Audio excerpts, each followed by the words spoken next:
What's happening, people? I'm DJ Graish, and in today's live stream we are making a liquid drum and bass tune starting from a soul sample.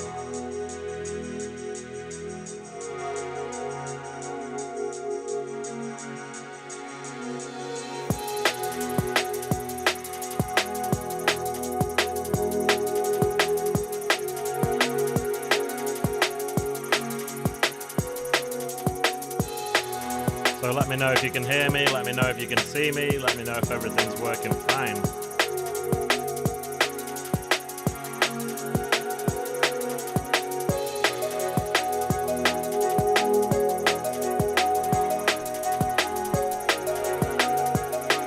Yes.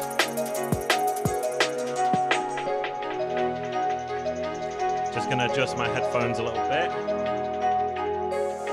Big up the crew. Suklal Music, Ephemeral, shout out the people in the chat.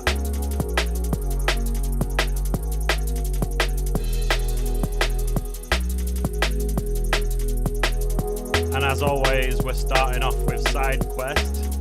This is a tune that I made for a tutorial on my channel. And if you're interested in learning how I made it, then just look for the tutorial on how to make orchestral drum and bass.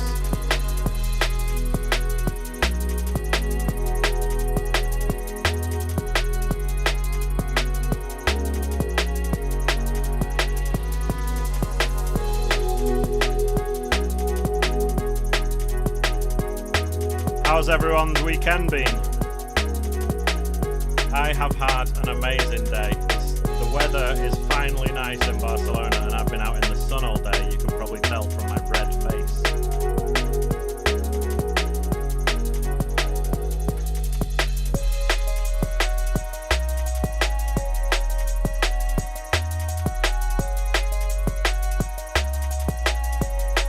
Ephemeral saying, have I ever thought about how to make big beats? Doing a tutorial on big beat. That's a great idea. I think I should do it. I do love a bit of big beat.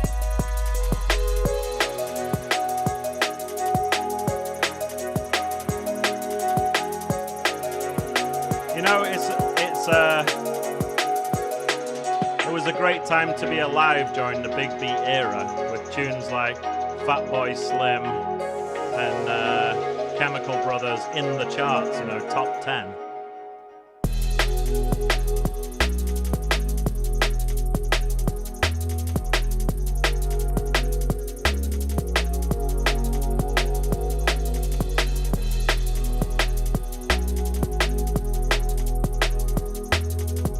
So, just gonna let this tune finish and then I'll get started with today's topic.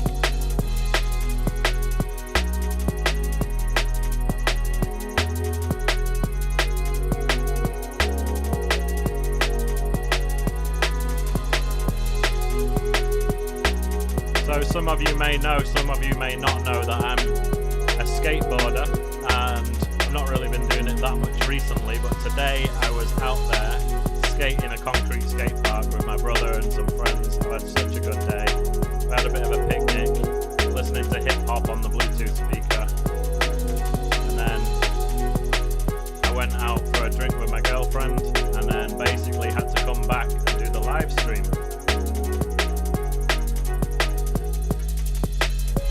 So I'm sorry there wasn't really much of a warning about this. I basically just created the thumbnail as I was eating my dinner and then just had to go live straight away. So I was a bit rushed, but thank you guys for joining. Big up everyone in the chat and big up everyone who's watching this back.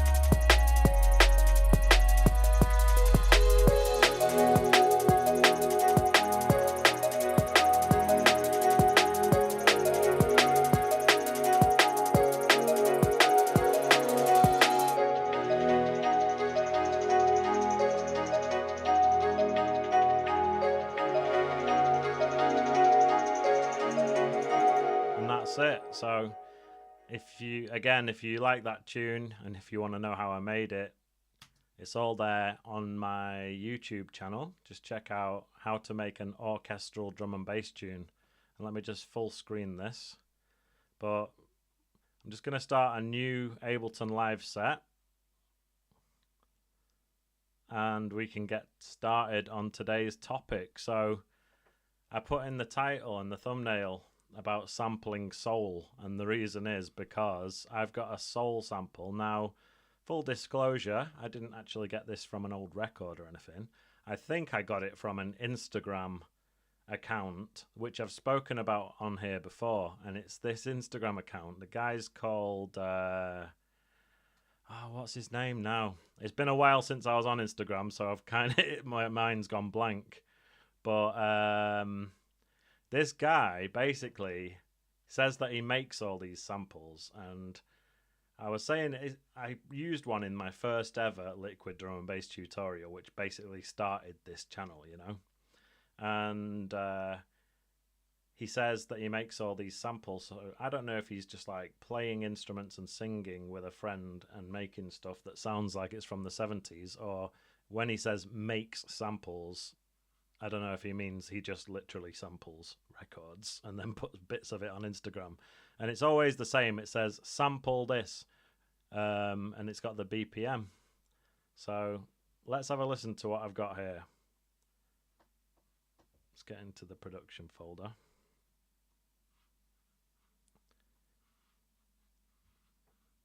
I'm just going to delete these MIDI tracks and just bring in this sample so we can have a listen to what we're working with. So it's this. I'll just make sure warping isn't on to start with. It's this.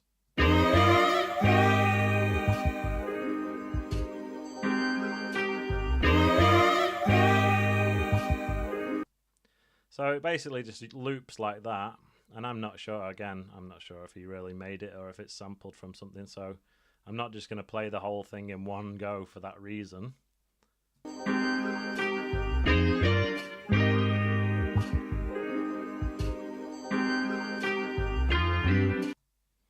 And then it's got this last little bit here.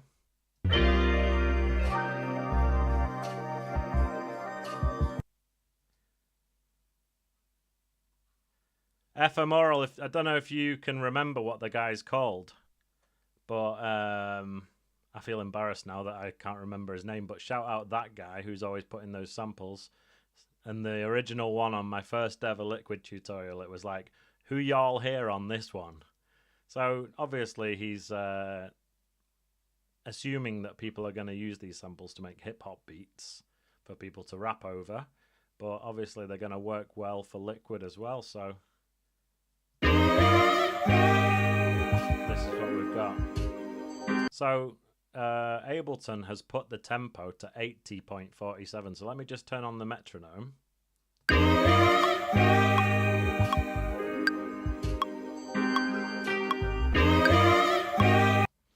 So it's like not exactly right, but anyway, I'm going to be putting the BPM to 175. So let's just have a listen to what the metronome sounds like at that tempo.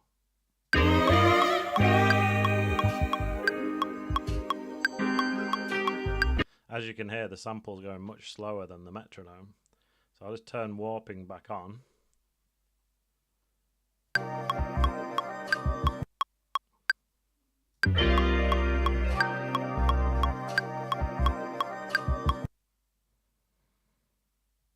And what I'm thinking is that if I just put this to...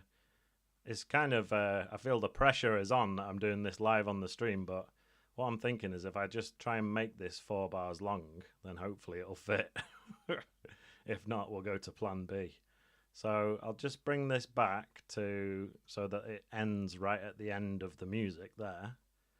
And then if I just grab the end of the clip and hold down the shift button and just put that to there. Let's hear that now.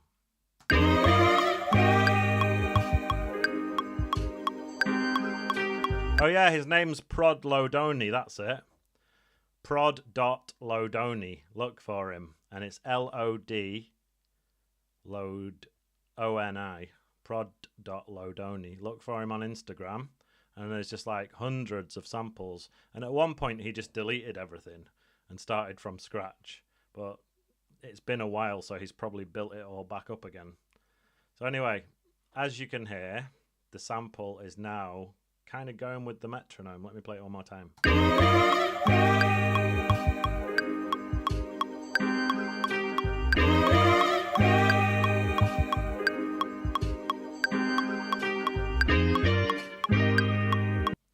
I'm really hoping that this isn't copyrighted, but if it is, then so be it.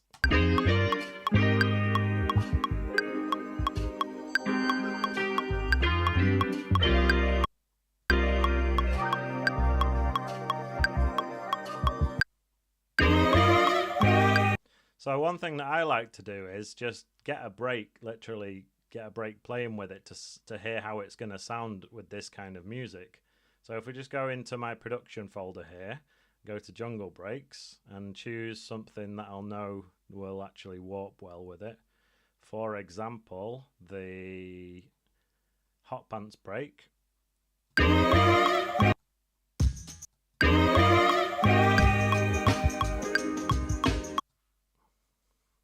So this is something that Ableton sometimes does when it doesn't know the BPM, or it sort of guesses it at half. What you can do is there's a couple of ways to fix that. Down here you've got these divide by 2 and plus by 2 buttons. Sorry, times 2 buttons. So you press divide by 2 and it just literally doubles the speed of the sample, so now it sounds like this.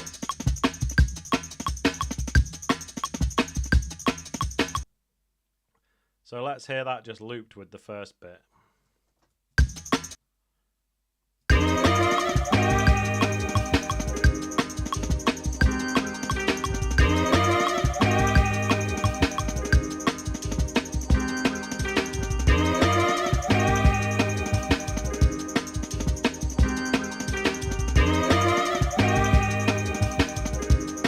This is the sort of vibe that we're going to go for, okay? Yes, Ephemeral saying the slow Hot Pants break sounds proper sensual. Well, you know what we could do? We could have it like half speed for the intro. So do it like this. You know what I mean? On the intro, then it drops into drum and bass. But anyway, so the first part, you could say, this first 2 bars here is in time. It's fine.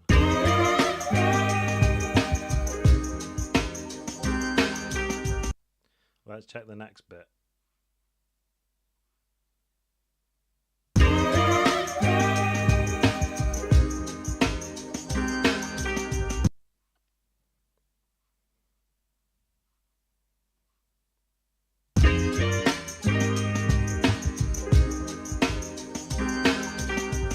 That bit's really nice because you may notice that the singer goes away for this couple of bars here, so.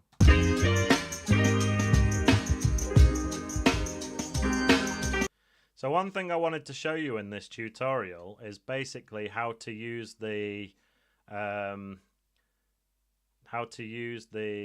function where you can get the MIDI, extract the MIDI from this audio. So what you do is you get your little 4-bar loop here, loop that,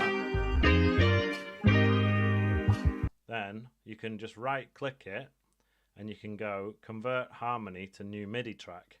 Now I will warn you that this is going to sound terrible to start with, but what you do is you work with the MIDI. So this is how it sounds when it gives it to you.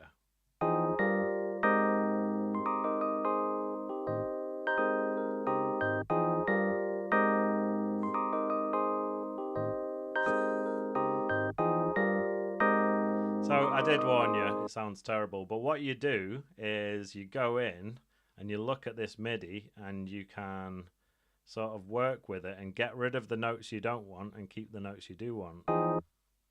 So first thing to do is to turn on this little headphone symbol here, and then you can listen to the notes. So we've got, so I'm not going to need that.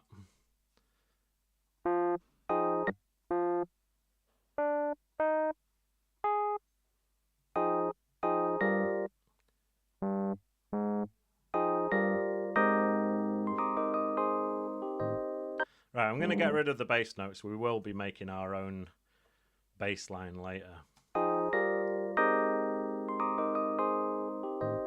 These two bass notes can go. And this. Now this is a bit of a long one to be doing on the stream, and I'm sorry if it's a bit tedious, but this is going to be one where you really get to see me do a tune from start to finish, warts and all, you know? And I've included this in videos before, but I kind of fast forward this part because it is just kind of tedious to watch. And that little ringing part there.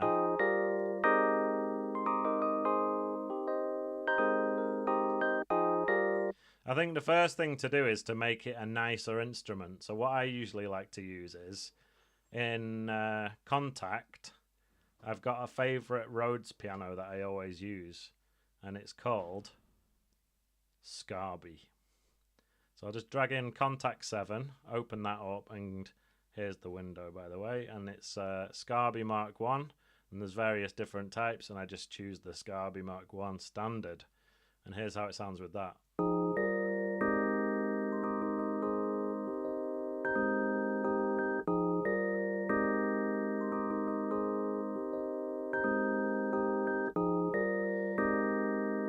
So what I'm going to do is I'm just going to Command and A to select all the notes, and then Shift and down, and hear it at a lower octave to hear how that sounds.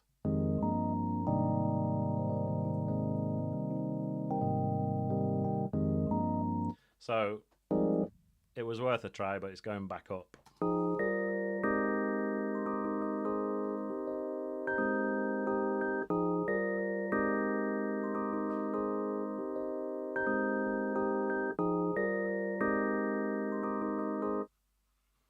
So these notes here, we could get rid of a lot of the lower notes. Let's just try it without these here.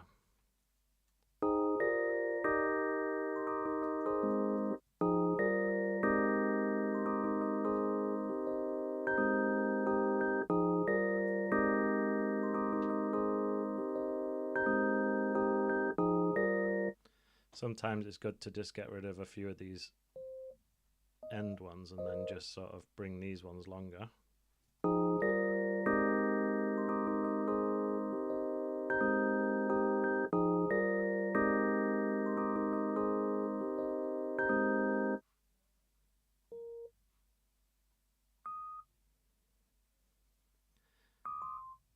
And it's basically a balancing act because you don't want to remove all the character and swing from it, but at the same time you do want things to be a bit on time, you know.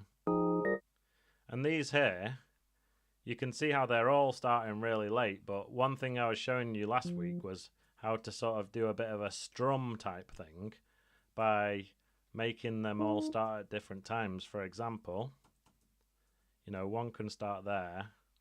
You can do this, you know, stagger it like this. So the next one starts there, then the next one starts there. And bit by bit, I mean, they all needed to come forward a bit.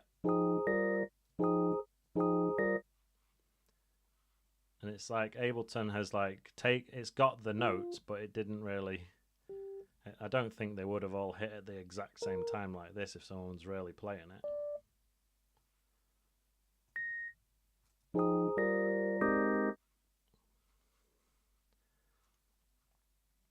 So this one, you can see 1, 2, 3, 4, 5, 6, 7, 8, 9, 10, 11, 12. 12 notes all hitting at the exact same time. So again, I'm just going to stagger them. So I'll do one set like that, and then I'll stagger the next set.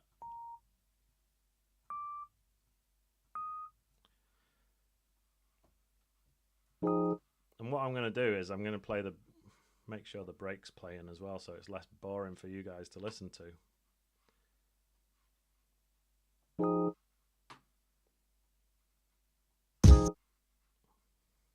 Let me just divide that by 2 again. So just going to copy that bit a few times. So it goes like this.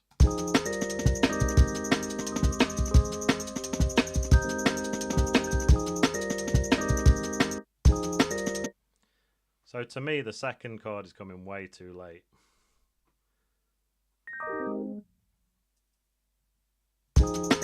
No, it's that one.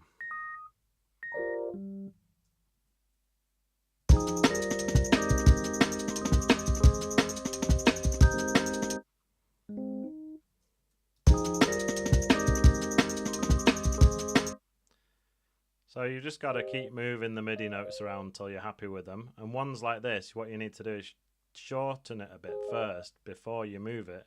Otherwise, it'll start deleting the next note.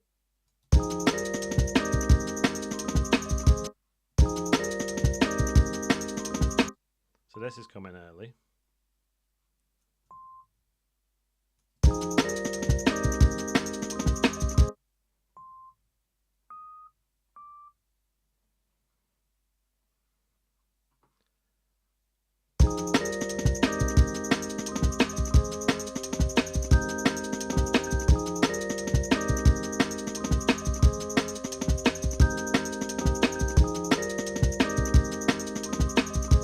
To be honest with you, I'm just going to get rid of all this stuff here.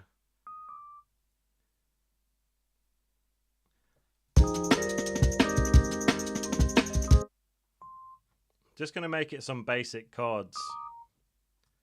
Because it is going to be, I am going to be using the original sample as well, so that can provide that little melody.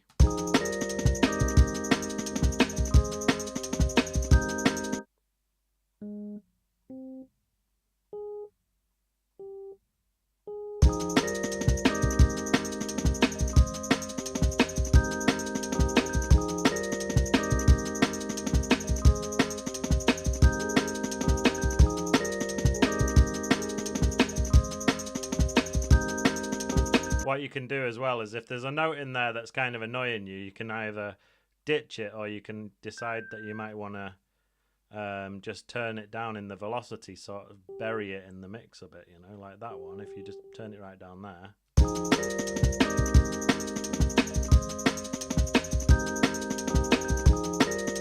Shout out Tara Bass, no worries man. Thanks for showing up anyway. So anyway, this last chord here, I'm just going to do a bit of staggering of that one, and then it's going to be time to move on because I know it's this kind of a tedious process. So like I say, staggering it, meaning moving some of the notes a little bit later and making it sound like it wasn't all just played by a robot. And like I say, if you want to, notes like this, if you do want to move them later, you need to shorten them a bit so that it doesn't overlap with the next one. Yes, Seebs fam, good evening man.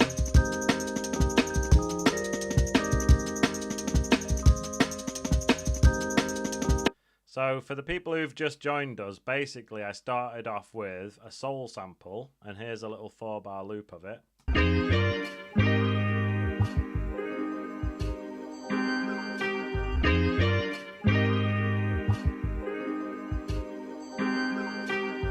So I've got the hot pants break down here, and what I'm going to do is just really quickly put some of these hits onto the grid.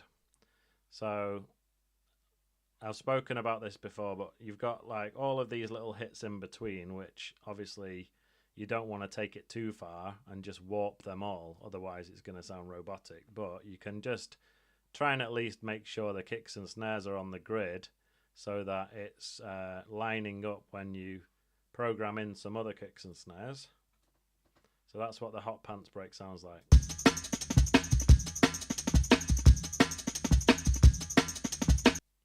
Alright, so I'm going to look for some kicks and snares now.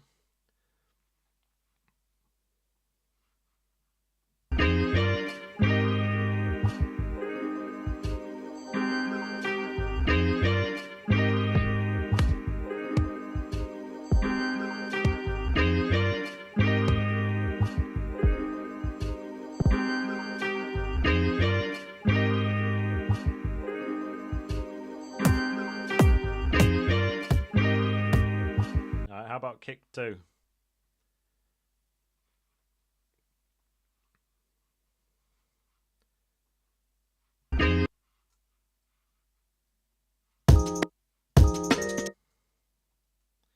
So kick 2, I don't know why, but the sample's super long, and I'm just going to shorten it down.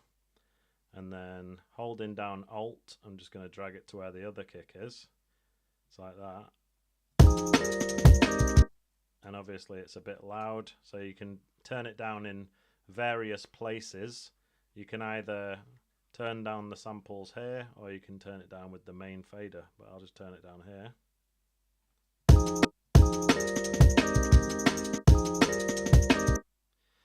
And then I'm just going to duplicate that bar for 3 times. 1, 2, 3.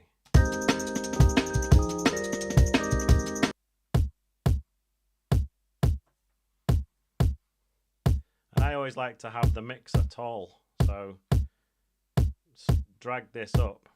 And I'm also going to get rid of the ins and outs because we don't really need them.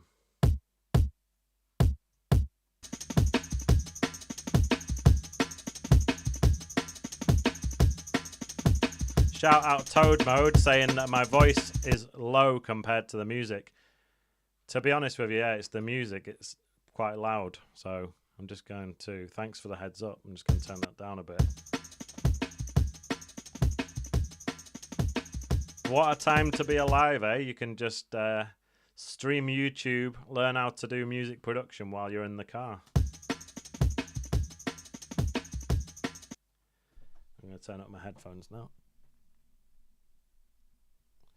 Alright, so some of you may have seen that I uploaded a video today waffling on about my old school guitar, which I found in my mum's garage after thinking it was thrown away 18 years ago. So if you're into guitars and musical instruments, check it out. If not, don't worry.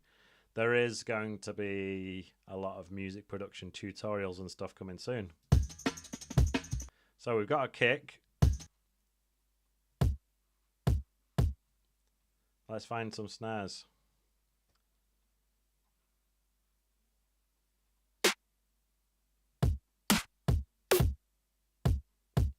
That isn't the vibe I'm going for though, you know, so let me have a look in a different folder.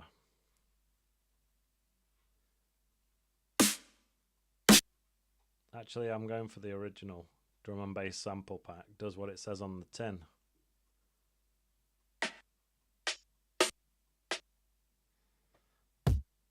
I think this one's good.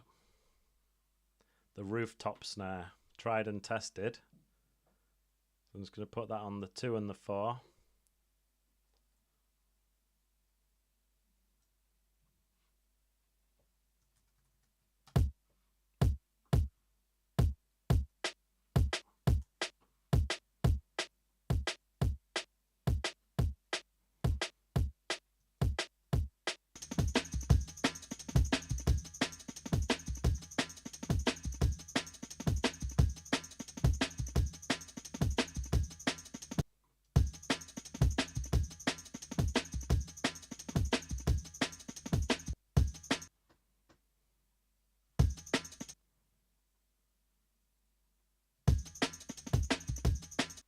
Alright, so in conclusion, I think the first snare was good without warping. The second snare did need to be warped. Maybe slightly less though.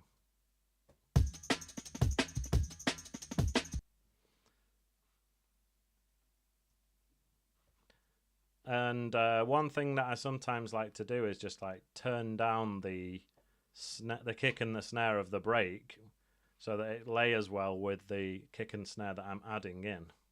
So what I mean by that is, like, for example here, just chop it, Command and E to chop it, and then you see how the kick is way louder than the rest of the break. Just turn it down like that. Same with the snare. Command and E slices it out, and then you can change the volume. And then there's this kick here. Turn it down a bit, and then this snare. Now if you play the break on its own, it's going to sound weird, but if you play it layered, how it's actually going to be with the rest of these kicks and snares, should sound better.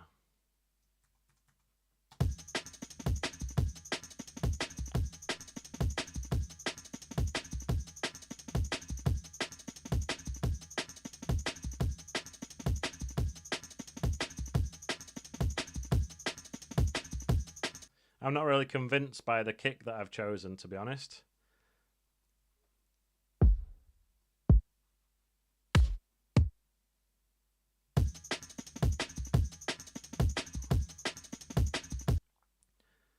So I've got a question in the chat from Seebs fam.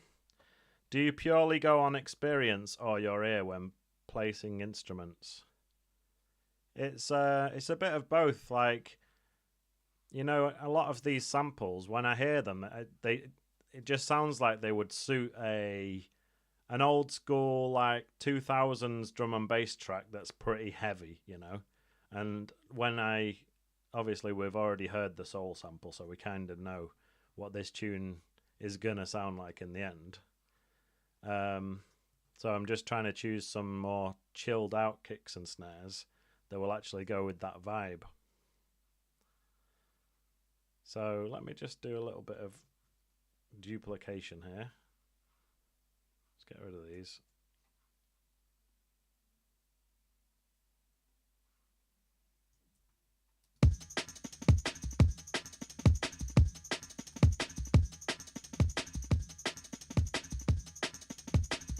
Right, let's hear it with the sample.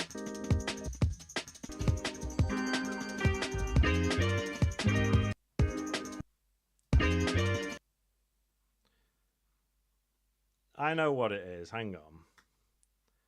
What it should be is this. Like this, hang on.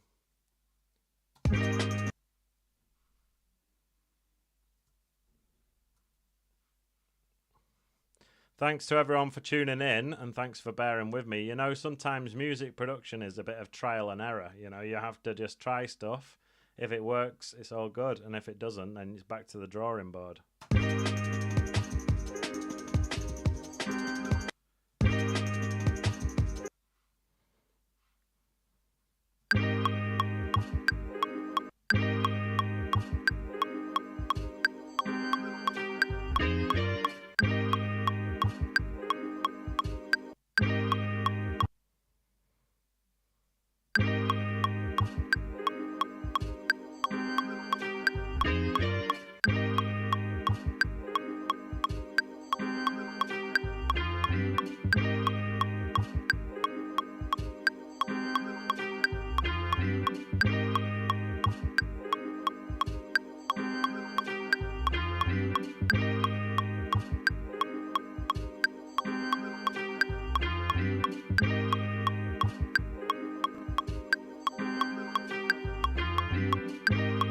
One thing you can do is just move these watermarkers around to try to make the sample fit better.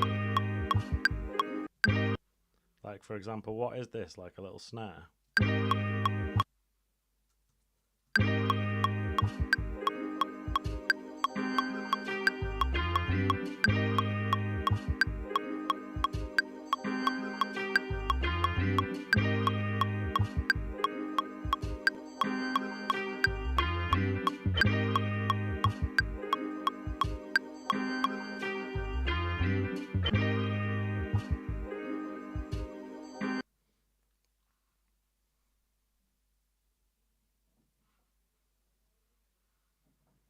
That's it, Seebs fam. It's all about what sounds good to you. So just keep experimenting. Try and make something that sounds great to you. Then if you feel inspired, let's go back to the full sample.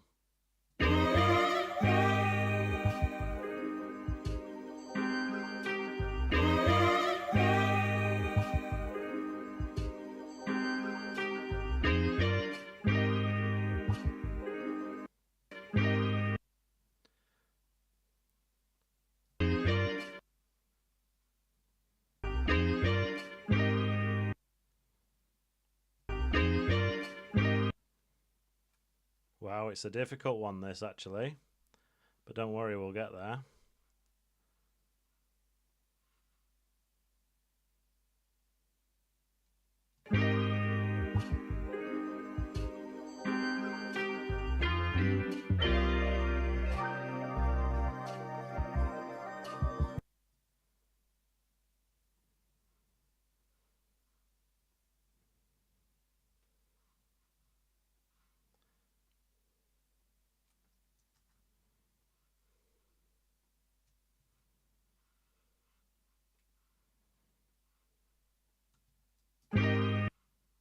I want those drums playing.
I want to shout out Smee from across the pond. Big up yourself. So anyway, we've got a soul sample. I'm kind of wrestling with it to put it in time. Let's hear how it sounds with a bit of bass taken out of it.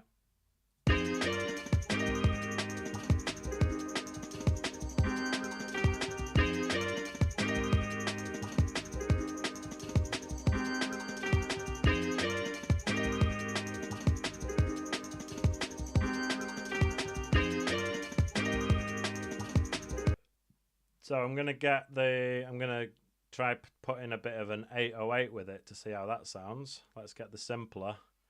And then I'm just going to type 808 into the search and go down to my production folder. And as you can see, the great thing is about the search is then it only shows you the folders that actually have the sample you're looking for, which is great. So I always use super dope, so we'll try big. I'm going to put 808 big in here. And then a trick that I always show you, but for the people who are new here, is if you go to Audio Effects and Tuner, put the tuner after it, then play on the computer MIDI keyboard. If you press an A, which is a C on the musical keyboard, you can just tune this so that it's a C. So as you can see, we're almost all the way there. Just need to detune it upwards a bit like this.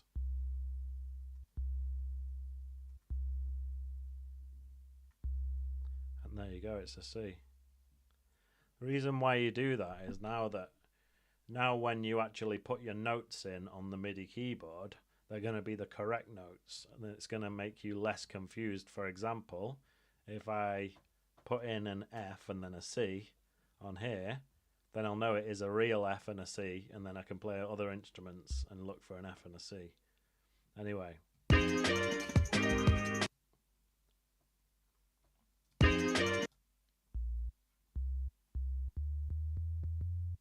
So this is what the 808 sounds like.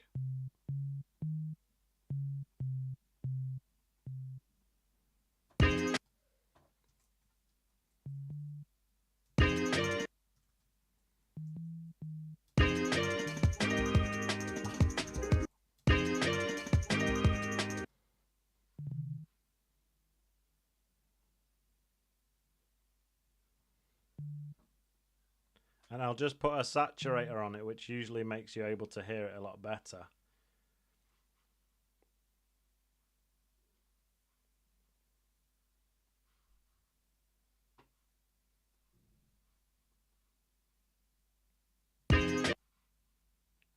So when you want to change the octave of stuff in Ableton Live, what you do is you hold down the shift button and press up or down on your keyboard. So for example, if I wanted to put this lower, shift and down.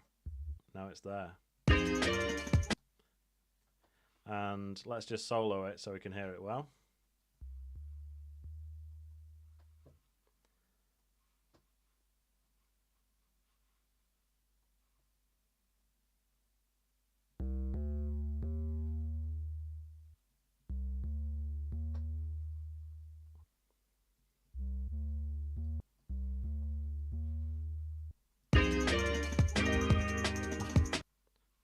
Alright, we can go one octave lower. It's always a good idea to use the spectrum analyzer though, just to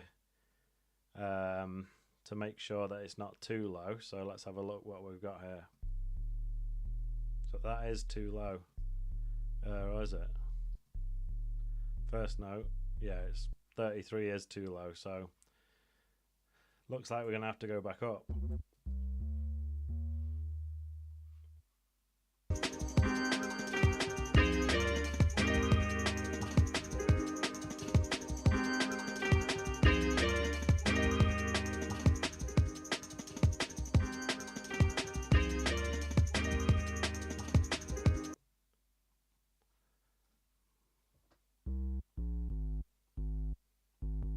I think what we should have is something like here.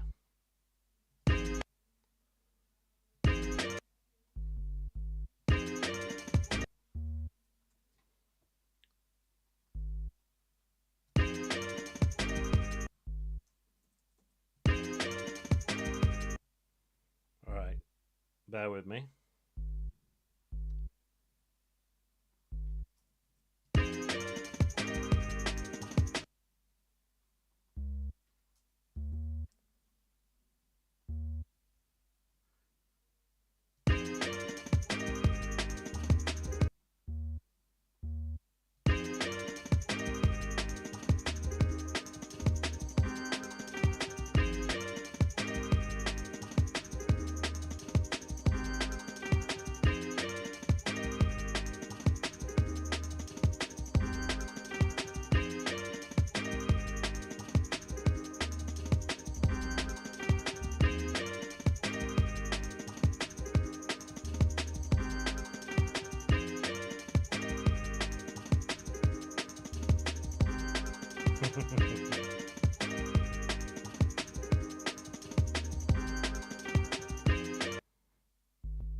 Hopefully you can hear what I'm trying to do.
I mean, the thing that's really thrown me is, you know, you've got this you always got stuff that works in fours in Western music, right? And it goes 1, 2, 3, 4, 1, 2, 3, 4, and then I feel like it goes dun 1. So that's why I've put the loop marker there. In fact, if I get rid of that first bit and just put this whole thing back there, that's how it feels like it should work for me. You know, like this.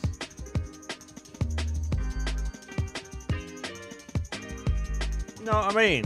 Finally. Sometimes, you know, honestly, this is the first time where I've been live on the stream and I've been like a bit like, oh shit, am I just completely flailing here and like not going to be able to make a good tune in front of everybody? But I think I can, you know, it just takes a bit of wrestling. Anyway, this is what we've got so far. So the sample's looping around.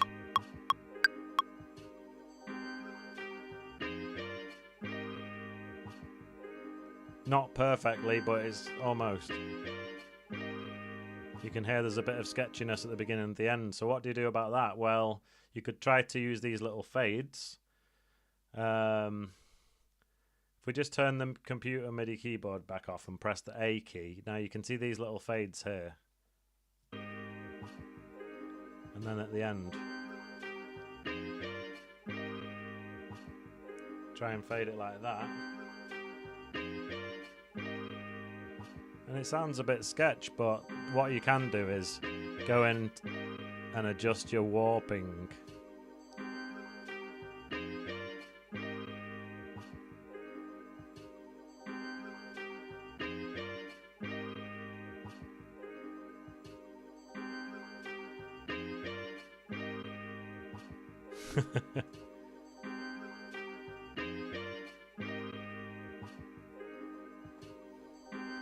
Sort that out in a bit.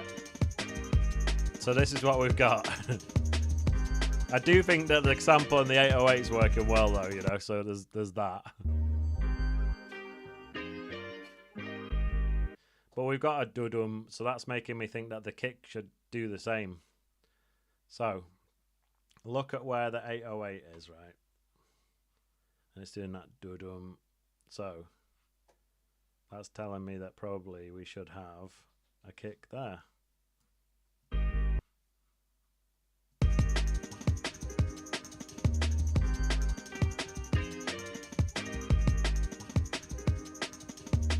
Or at least on the second one.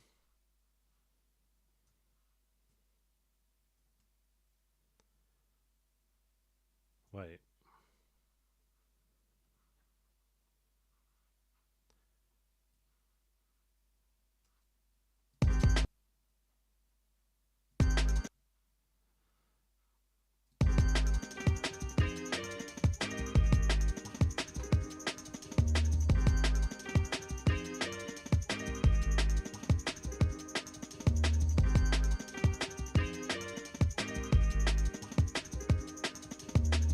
Or maybe the first one should just be a big long 808.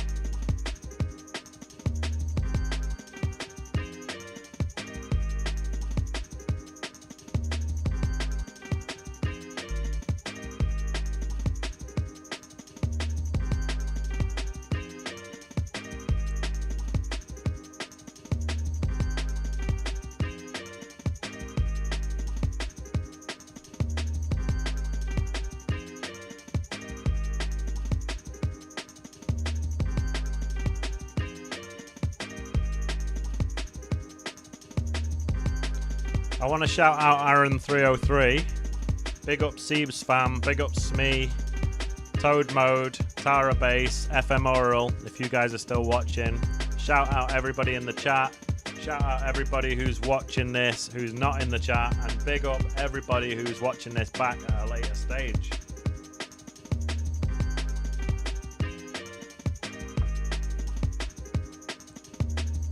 Alright, so what about a lower note? We've got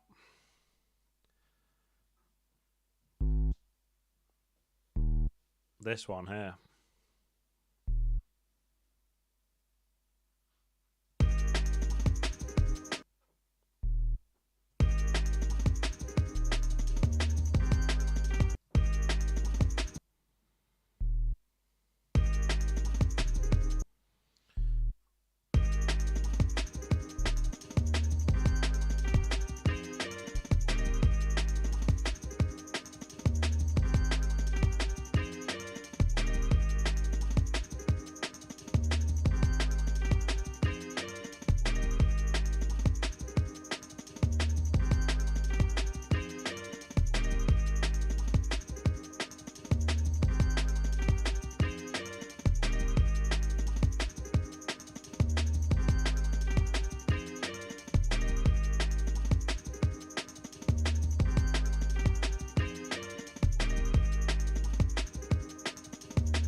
You know, so there's going to be part of the tune that goes like that, and then obviously at some point it's going to go with the bit that's got the vocal.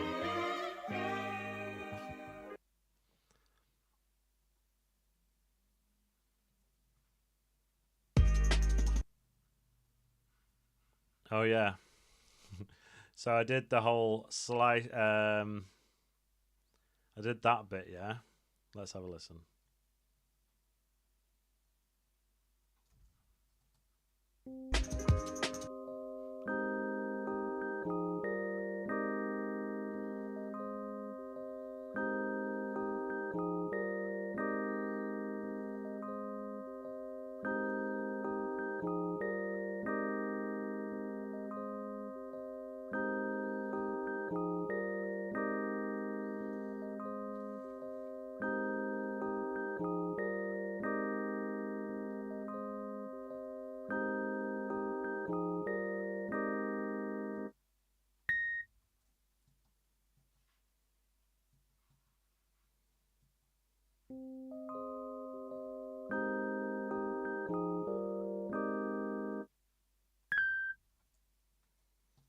Could try it without some of the highest notes.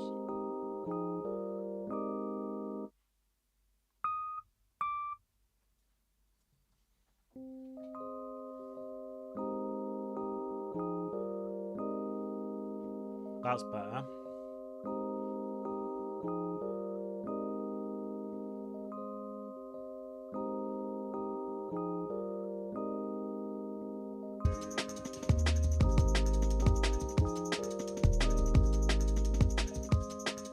You know, when it comes to doing the whole, you know, convert clip to, what is it, convert harmony to a new MIDI track, it gives you loads of MIDI notes, and it's a case of subtracting, you know, ditching the notes that you don't want, ditching the notes that don't sound good, and eventually you'll come with some chords that actually sound half decent. And that's what I think we're getting towards now with this Contact, but we're not there yet. But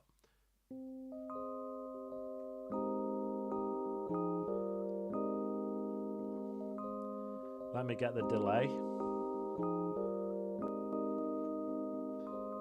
Bit of subtle delay.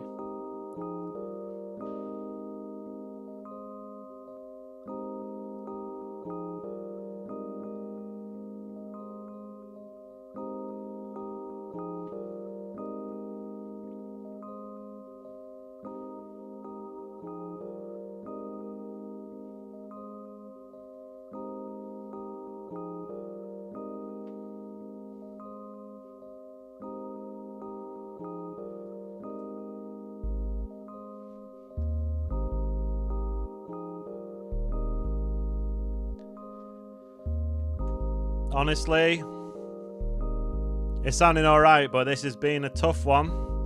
But you know, this is just like, I just want to say, not every tune comes easily, right? Sometimes you start a tune and it's just there and it's easy and it comes straight away.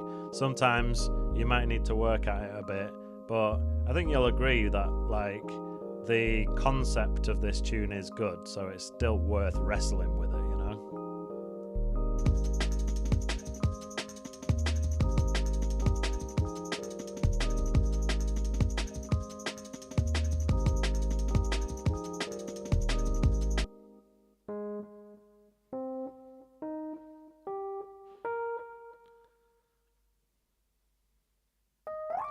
One thing you can do, by the way, if you're not sure whether you want some notes or you don't want some notes, you can highlight them and then go like this. Right click, deactivate notes. All right, and then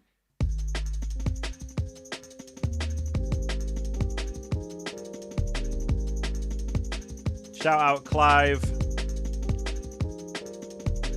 Clive is the top commenter on the Grace channel, by the way. Absolute legend. Thank you so much, Clive, for all your support. I really appreciate it.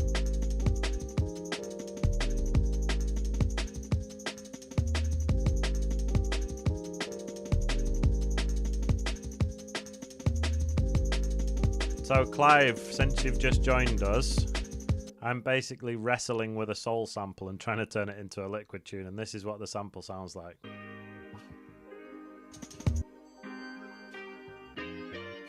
So I've added this 808 to give it some bass.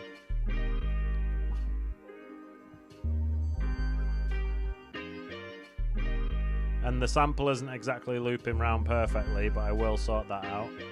And then what I did is I've just like right clicked, and you know this option here, convert harmony to a new MIDI track, and it came up with this MIDI clip which just had loads of notes in it, and there was way more than this. And what I've done is like bit by bit deleted notes until it sounds better. And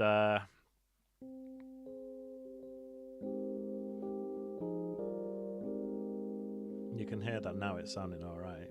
Maybe I'll reactivate these ones here. So I was just saying before that, like, if you're not sure if notes are going to be staying or leaving, you can just deactivate them by right clicking here, and then you've got activate notes or deactivate notes, right? So I'm just going to reactivate these ones.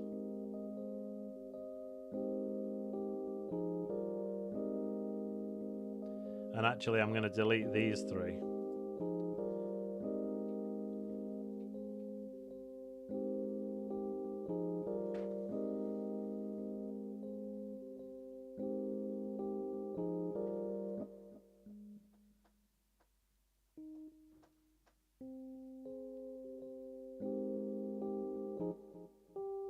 Think this note, before I was saying that actually if some of the notes like are sticking out like a sore thumb, what you can do is just select that note, drag this up so you see your velocities, and you see how that note was actually sort of, you can clearly see that it's louder in velocity than the rest of them. So what you can do is just make it settle into the pack by sticking it down like that, and now when we play it, that note should be standing out less, and it'll just blend into the chord.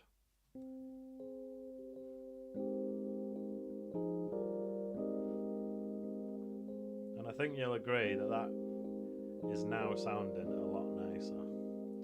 So let me add a compressor.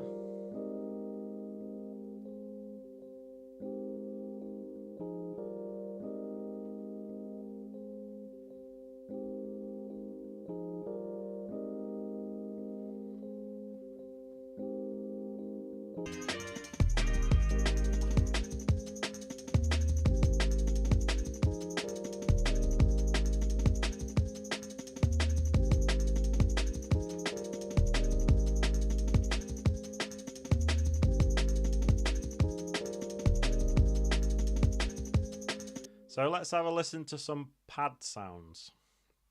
I want to go into instruments, instrument rack, and then choose pad.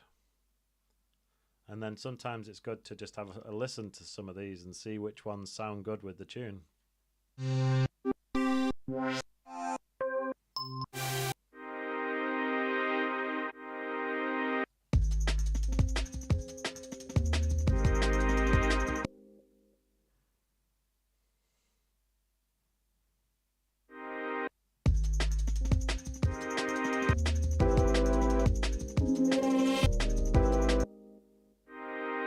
I do quite like chord Eno, but it does help that it's already in the right key. Anyway, should we try it? Let me just let's drag that in. So the great thing about these kind of ones, these pad instruments, you see how it's got minor, major, minor seventh. And what you can do is you can just put in the MIDI notes and then just like change it from these different chords. So let me just show you what I mean. So highlight a section, Shift, Command and M to create a MIDI clip.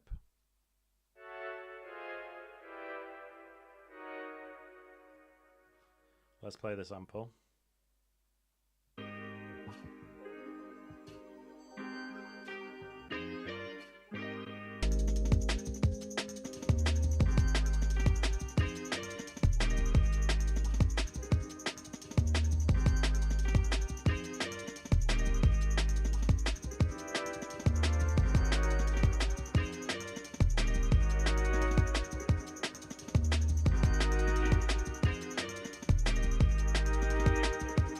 You hear the difference? Listen to this, right? So you've got major. I've just clicked major. Now if I press the note, it does a major chord, and then if you click the little play symbol next to minor and then just press one note, you're getting the minor chord.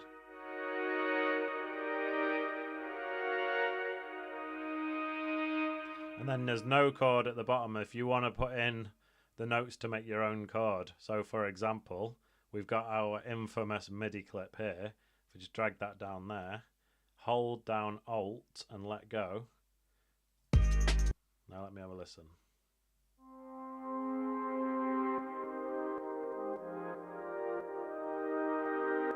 Now obviously you wouldn't do that, but what you can do is tailor it to this pad sound. So for example, what I mean is this.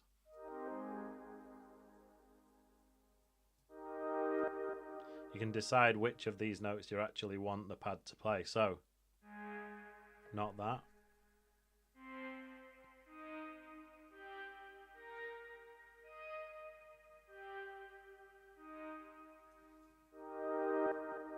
Sounding a lot nicer now.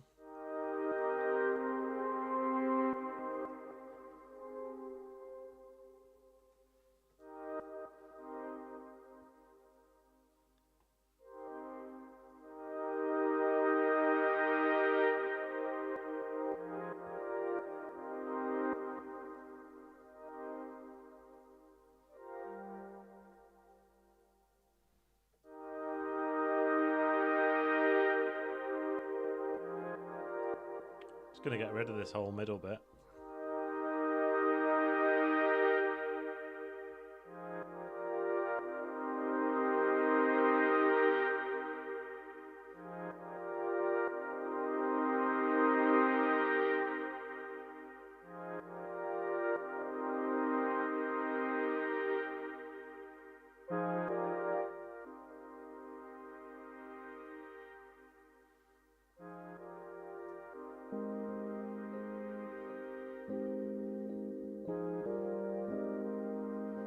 Let's go through some more sounds anyway.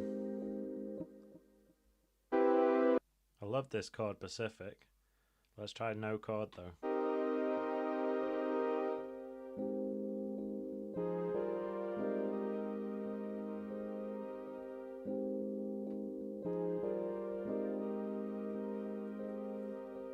You know, before I was saying about making it sound more natural by staggering the starting points.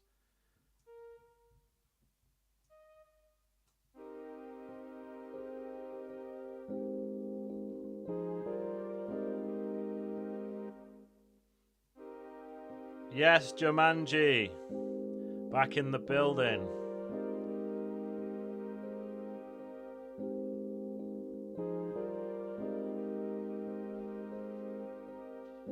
So this is what we got so far.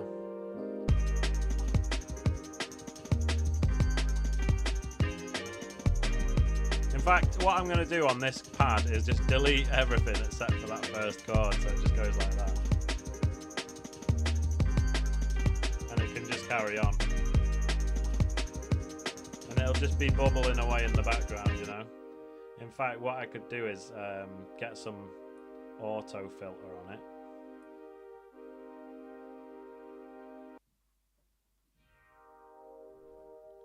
and I don't know if you've ever seen this, but if you get the LFO, crank that up, and you can choose the speed of it. It's actually good to have it moving quite slowly. That just gives some movement to your pad. You can also use the auto pan. So put it on a similar rate, crank up the amount. That's just going to move it from left to right.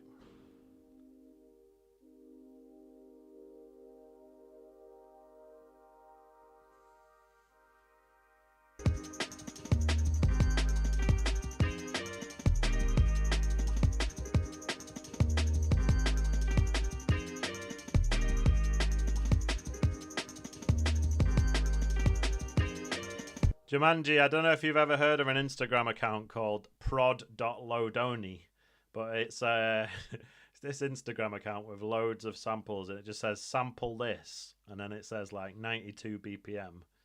And full disclosure, this is one that I got from that. So I didn't actually sample an old soul record, but that is something that I love doing as well. But this one, it's just cheating for the tutorial. Got it off prod.lodoni. So if you guys don't follow him already, check him out on Instagram. And there's loads of sick samples.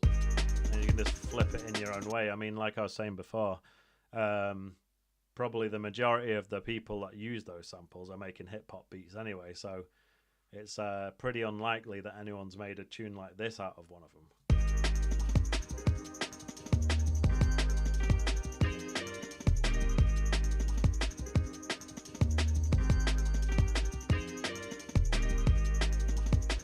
But I have to say, this on Friday night I was just watching a YouTube video, and then at the end of the video, you know how it just plays the next one? It plays this guy playing, you know, a hang drum. Is it called a hang drum? It's like a UFO-shaped object. This kind of sounds a bit like an old-school steel drum that they play in the Caribbean, but it's like the new version, and it just sounds so nice. And it's this guy, and he's sitting by the lake playing his hang drum, and the whole thing just sounds amazing. And I was just like, man, I could just sample this guy and make so many different liquid drum and bass tunes sampling his hang drum.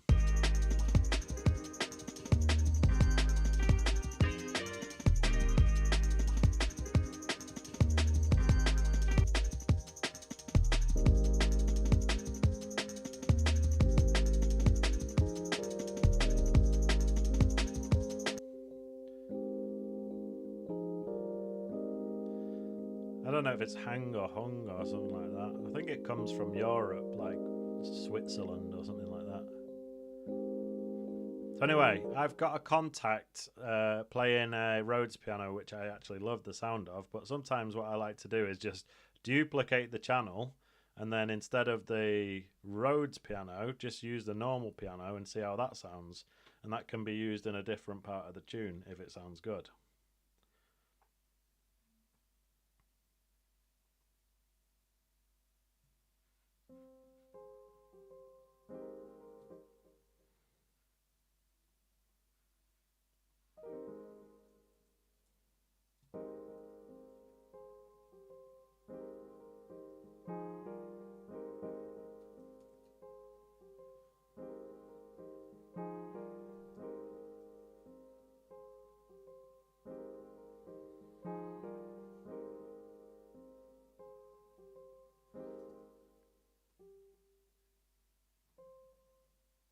What I like to do is like that one there. I think it'd be better if it's just that extended.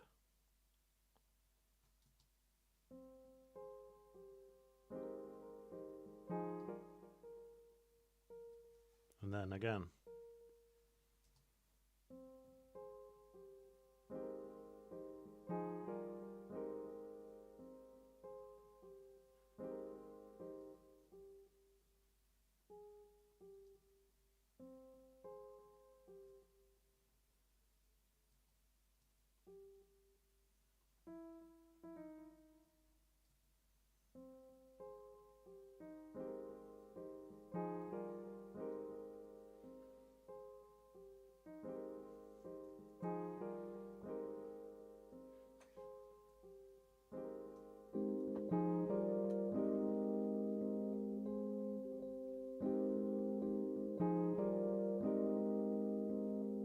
So you've got the Rhodes and you've got the normal piano playing the same thing, but what about if one of them's on the left and one of them's on the right like that?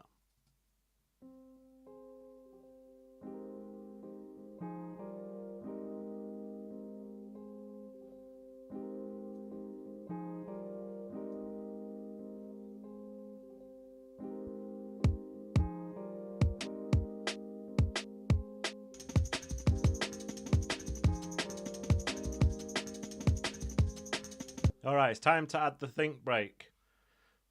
So, for those that are new to the channel and for those who have been watching for a while, I'm going to show you how I chop up the think break. And sometimes I like to use the little vocal parts and other times I don't. And in this case, maybe I'll use it. So I've got a folder called Jungle Breaks, right? And it's like usually what you would do is do this once and then you wouldn't keep repeating the work over and over again. But for the sake of this, and because there's probably different people watching each week and stuff, you know, I'm going to show you again. So the think break, I'm going to unwarp it. So this is what it sounds like.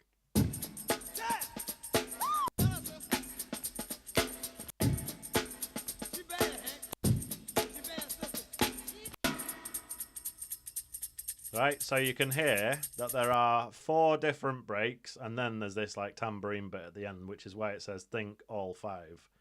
Technically there's 5 parts, right? And you can clearly see where each one ends because it's got a gap of silence there. So what I do is just turn off the grid, then just Command and E in the gap of silence, so I've got that bit separated. And then I'm just going to put the grid back on to 1 bar, and I'm going to zoom in here so that this ends right at the end of that music, or the break. And then turning warping back on. And by the way, there was one guy in the comments who was saying that I should use Complex Pro for warping breaks. And I can't remember his name, but big up you. I'm not sure if I agree or disagree. I said to him as my reply, I was like, maybe I'll make a video about that or talk about it in a stream. So what we can do now is have a little experiment. First of all, let's just turn the metronome on and make sure this is in time. Yep, so it is.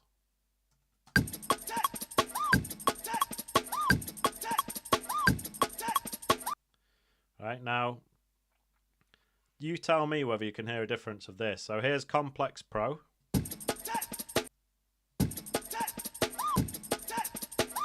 And here's Complex.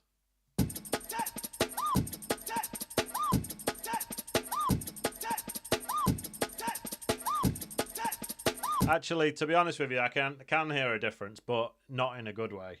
There's like this more gritty, unpleasant stuff at the top end, which, I mean, it's more true to the break having it on Complex Pro, but it's not actually pleasant. What is the difference, you know? That sort of like really kind of dusty top end stuff. It doesn't sound good.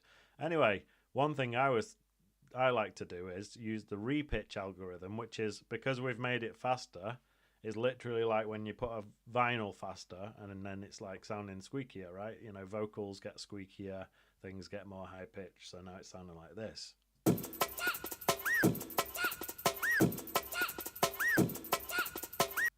Alright, so that's the first part, and to be honest with you, maybe that's taking it a bit too far with the squeakiness.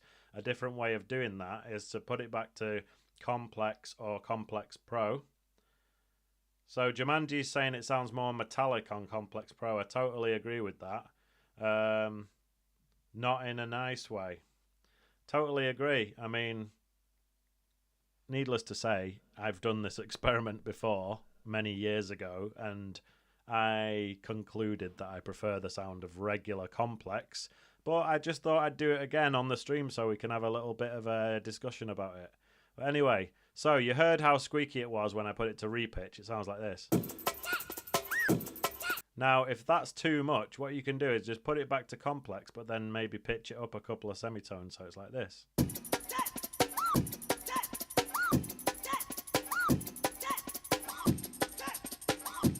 And that's the thing, when you're using Complex Pro, if you do decide to pitch stuff up, that's when it starts getting a bit, doesn't sound good. Because it's trying to like, it's fighting against you. You're trying to pitch it up and it's trying to keep it the same pitch. So, the think break's got these 5 parts, well, 4 bits of break and then a tambourine, right? So what we're going to do is, we're going to get all the 4 parts ready and then we can decide which bit we want to use. And what do you guys think he's actually saying? I mean, in the first part, it's clear that he's saying yeah and woo.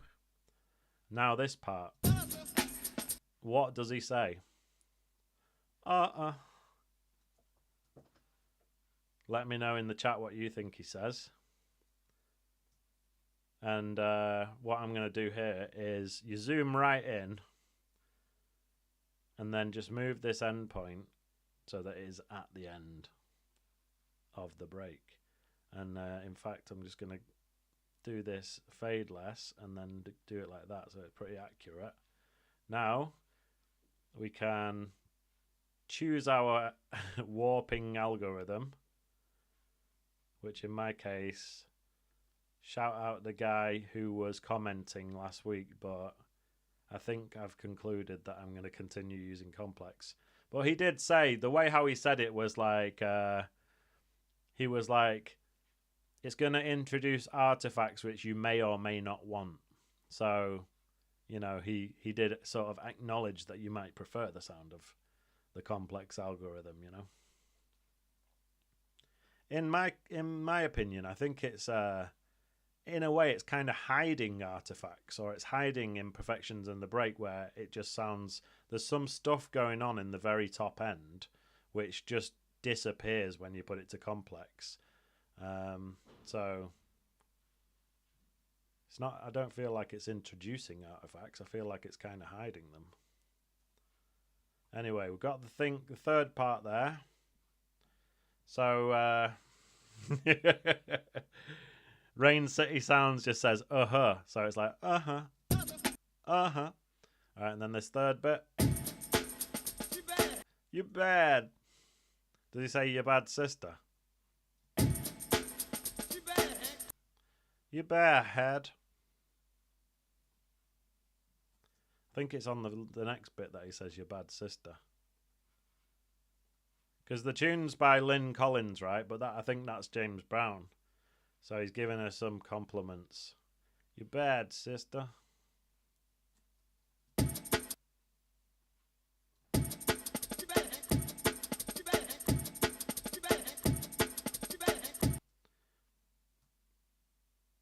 All right, cheers for bearing with me with this. So this is the last part here. I'm just going to put that there.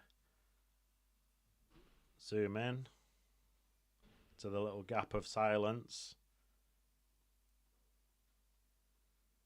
And somebody said once that it's painful for them to watch me always right-clicking and choosing my grid settings because there's shortcuts to do it with, like the numbers 1, 2, 3, etc. Sometimes it's just force of habit, you know, and obviously I do use a lot of keyboard shortcuts, but the grid settings is one that I've just never got into the habit of doing. But it's never too late. Big up Huggy Beats. Thanks for joining again, man. So, again, putting the warping onto complex. I know that each one of these sections is 1 bar long, so it's just literally a case of grabbing the end, holding down shift, and putting it to 1 bar, and it should be on beat. But what we're going to do, just to double check, is turn on the metronome and listen to each one of these. So here's the first one. Right, that one's on. Next one.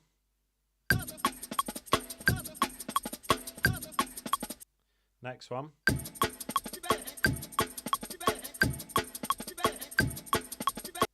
And then the last one. You bad, sister. Heep. You bad, sister. Heep.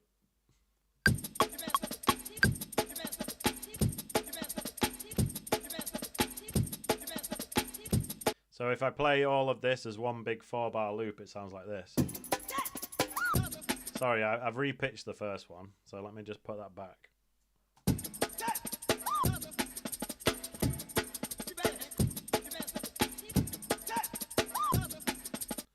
So I just feel like this doesn't sound good. You see that there, that little gap? In fact, what I'm going to do is this. Just get rid of that last bit because you can clearly see that it's disgusting.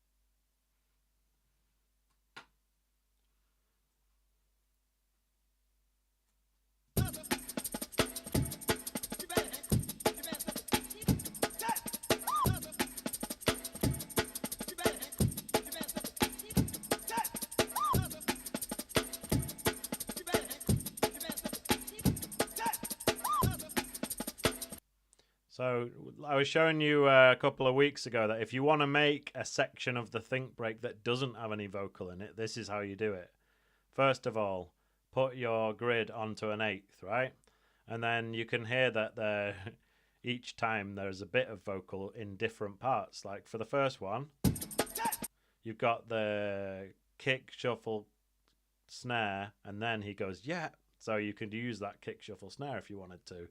Next one is obviously the but then after that, all the rest of this section here is vocal free. Third one, you've got all this first part before he says, you bet. So you could use all that. And then on the last one, again, you've got a bit and then he says, you bet, sister, and then some more after that. So all of those bits where he's not talking, what you can do is just make a little collage of those and put together a loop of the think break that doesn't have any vocal in it if you want to. Needless to say, many people choose to use the little bits of vocal just because it's become an absolute classic thing to do, you know. So what you can do is, for example, you could have at the beginning and then a load where there's just no vocal. So you could put that there and then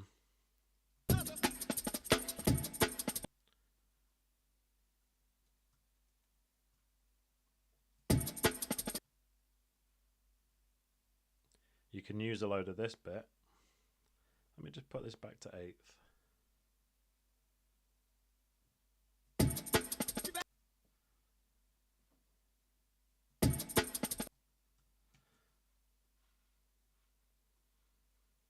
So at this point, I probably should decide whether I'm going to pitch it up or not. So let's try 2 semitones.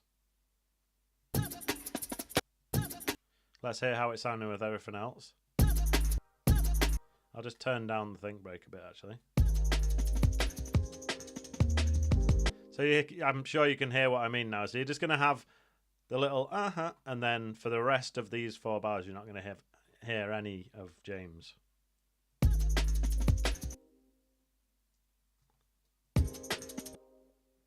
Don't forget to put it up by 2 semitones.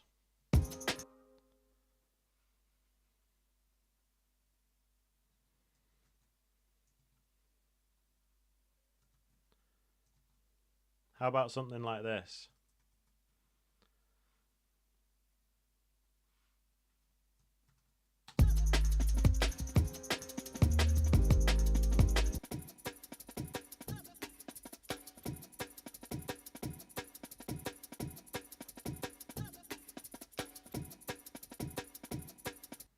Or you might opt to just put this bit here, just to make it sound more uniform, if that's what you want.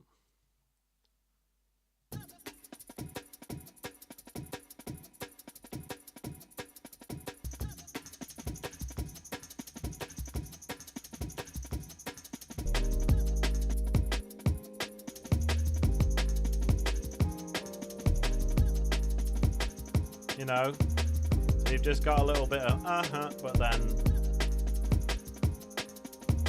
if he says it too much, then it gets a bit much, doesn't it? So you could have him saying it once every 4 bars or once every 8 bars.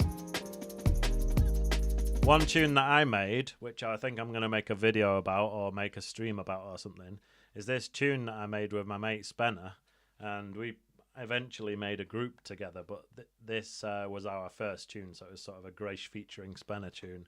And it's a breaks, like a 140 breaks tune where I just use the yeah, woo, woo, woo before the drop, and that's all you hear of him, you know. And then I use the think break for the rest of the tune, but without any vocal.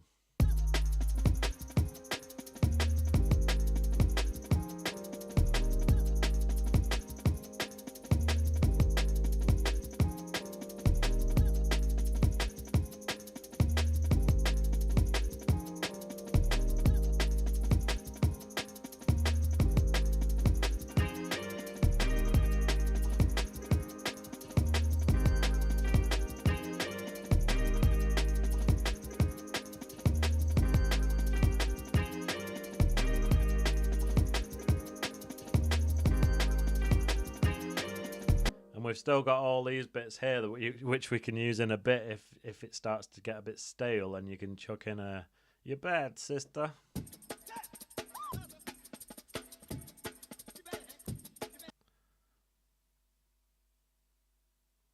In fact, what I'll do now is, let me just move this out of the way. I'm just going to duplicate these 4 bars so we've got it twice. And in the second one, we could throw in a yeah woo or a bad sister.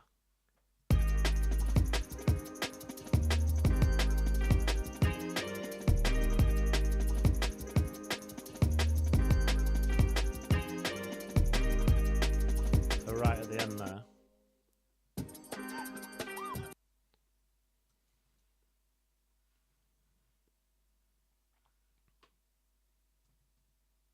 Wait.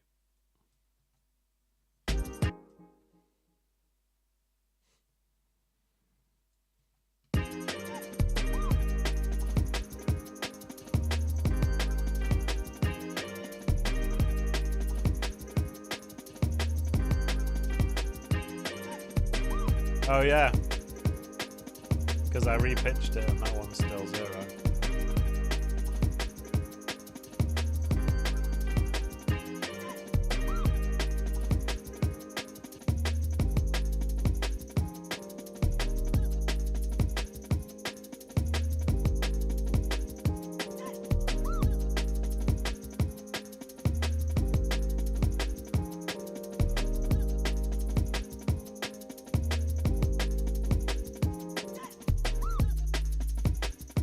Don't forget chord Pacific.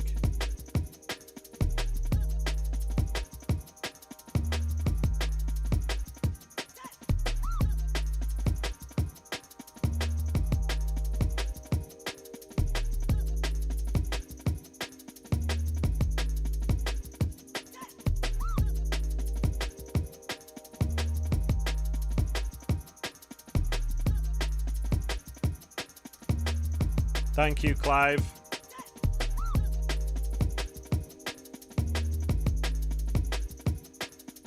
So if you're enjoying the stream so far, don't forget to smash the like button, subscribe to the channel, etc, etc, etc.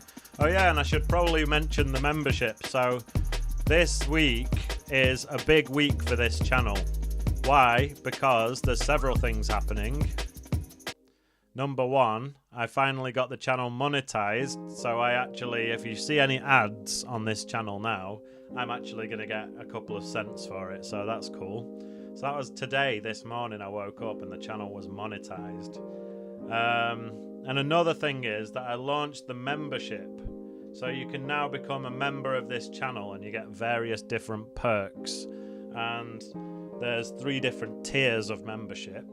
The basic one is just like $1.99. You get, obviously, you get to have the little badge next to your name, and you can use some special emojis and stuff.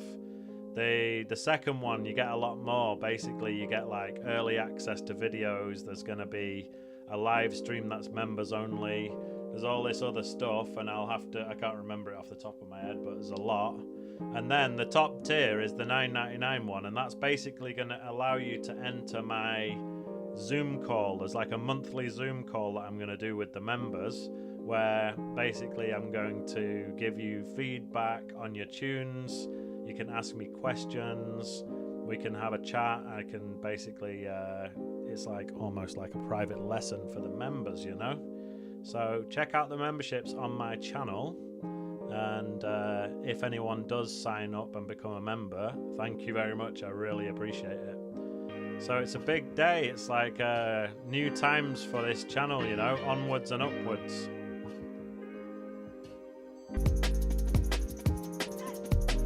And it just so happened that it's the day that the clocks went forward, so we had extra daylight and we had beautiful weather, and it's just been such an amazing day.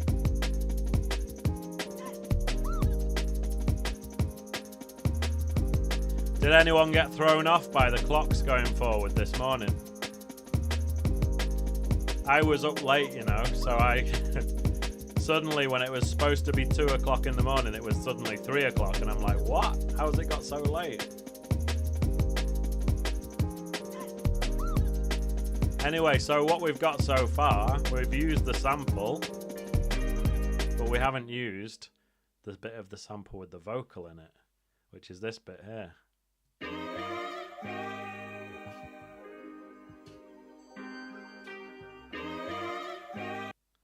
So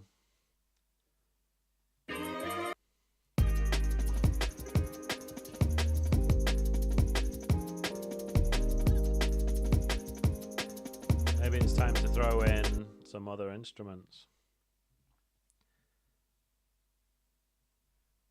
Love a basic bell, you know.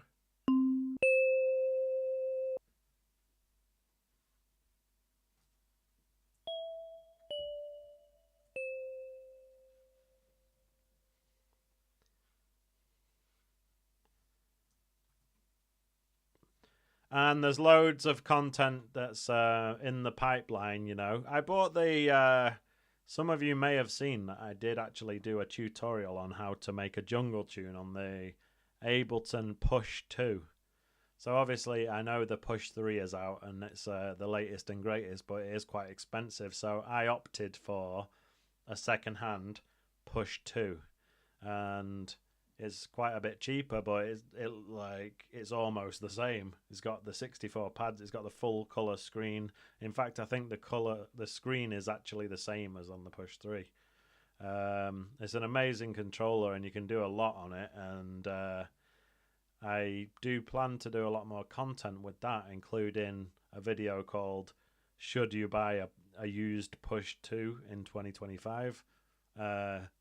Spoiler alert, I think the answer is yes, because it's an amazing controller, especially if you're already using Ableton and you're thinking about getting a MIDI controller. I think a used Push 2 is a great option. And also, you know, just do loads of tutorials on how to make hip-hop on it, how to make liquid DNB on it, you know. Kind of already done the jungle one, but it was quite a basic tutorial because I was just testing the waters. Yeah, thank you, Clive. I really appreciate it. And I saw the Ableton Move as well, and I do think it looks like a cool device, and perhaps I'll get one of those someday. Anyway, I'm stalling because I don't know what melody to do with this bell.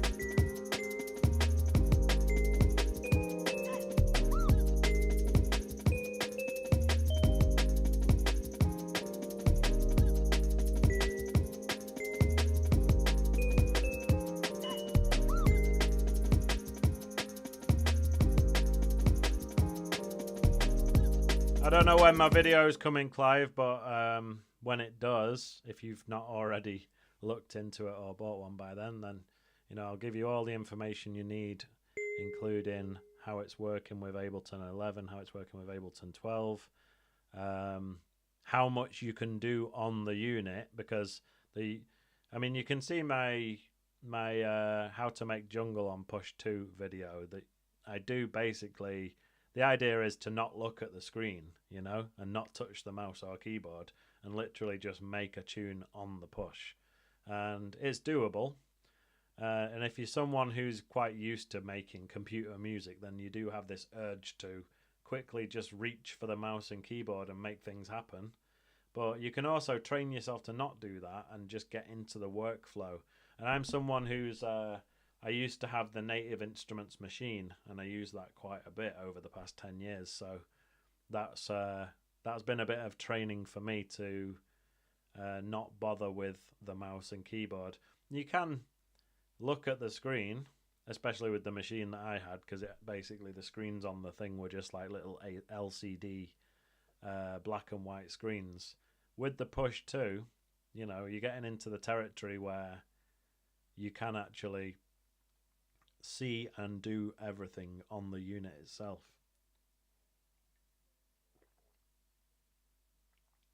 Right, let me have a listen to this a couple more times and see what I'm going to do with this basic bell.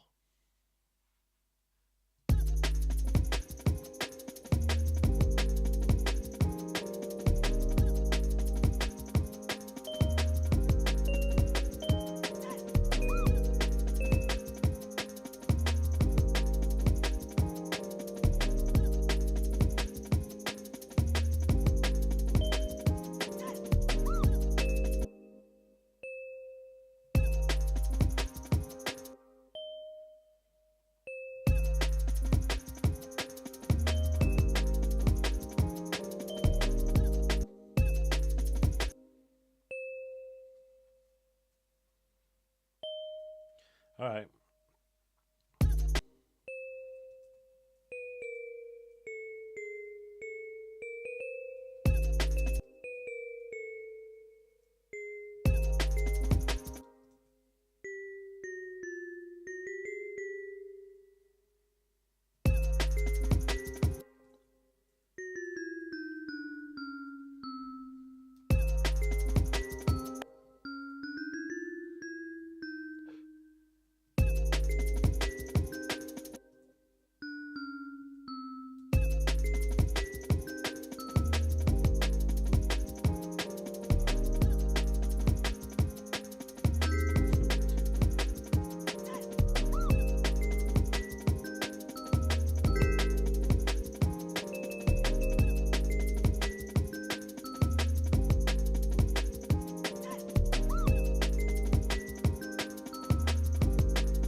So I say it a lot, but there is a lot of trial and error involved in making music, and you try something and then you're like, no, that's not working, and then you delete it again, or you say that's the best thing I've ever done in my life, and then you celebrate, and it just goes like that, you know. So sometimes you might make a little melody and you think, sometimes it's in between and you're like, not sure, I'll let it stick around for a while. And then if it grows on me, cool. If I decide in 20 minutes that I hate it, then just press delete.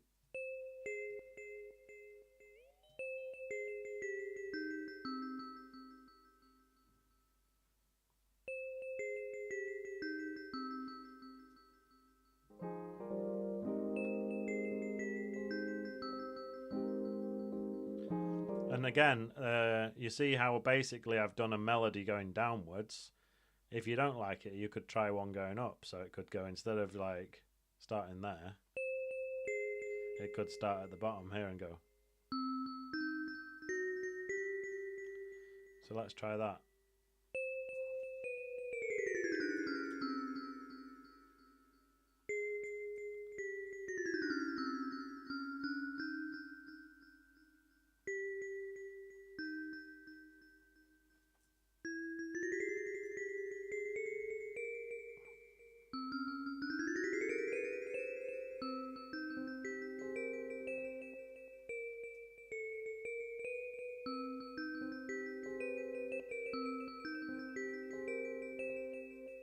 No, kind of feeling it better before, if at all.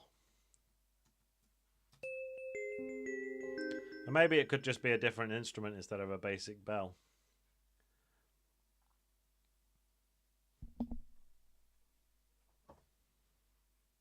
Tell you something that I never use, this reactor. Let's try reactor 6. And there's all sorts of sounds in here that I just completely forget about. Oh, actually, I think... I don't know why, but last time I tried it, I think it was like telling me I need to register or something. Oh no, it's working.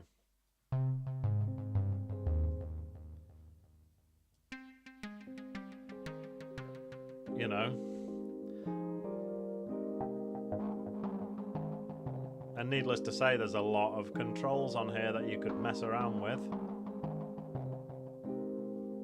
Some people look down on using presets and they're like, oh, you don't know about synthesis.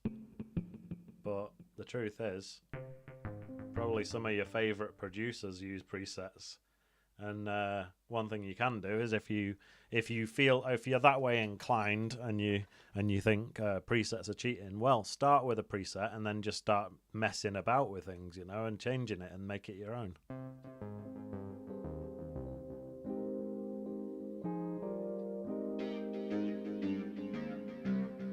I don't know why it's sounding all low now, like a bass line. Perhaps I need to put these notes higher.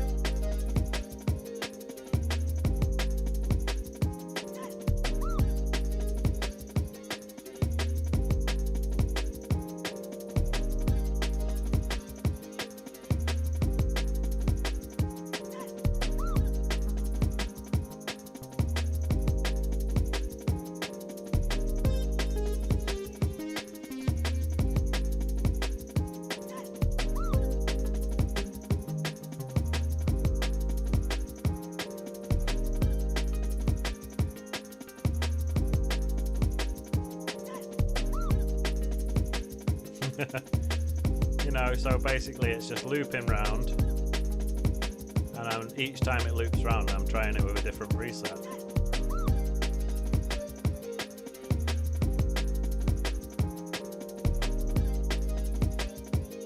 Needless to say, it gets old very quickly, so I should delete the second one here.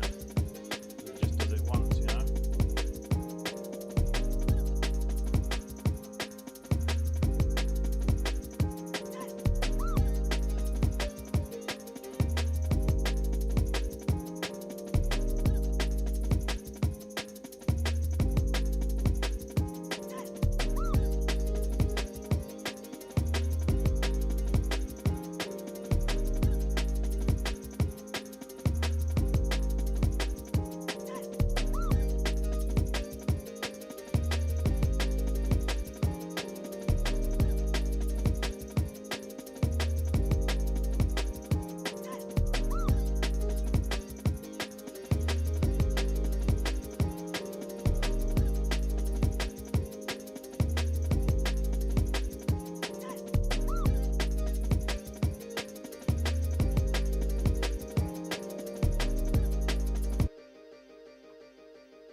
So I was thinking, as you probably saw me messing with it, that we could automate either the wet and dry or the feedback or both to turn up, so it starts off quite dry, like this.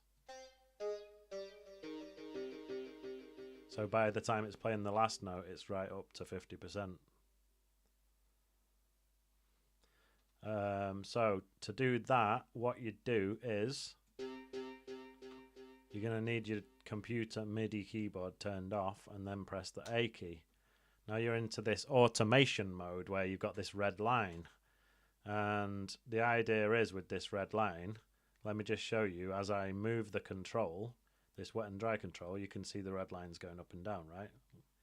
Look, the red line's going up and down, and right now it's dotted, which means it's not been no automation has been put in, right? So it's just kind of inactive.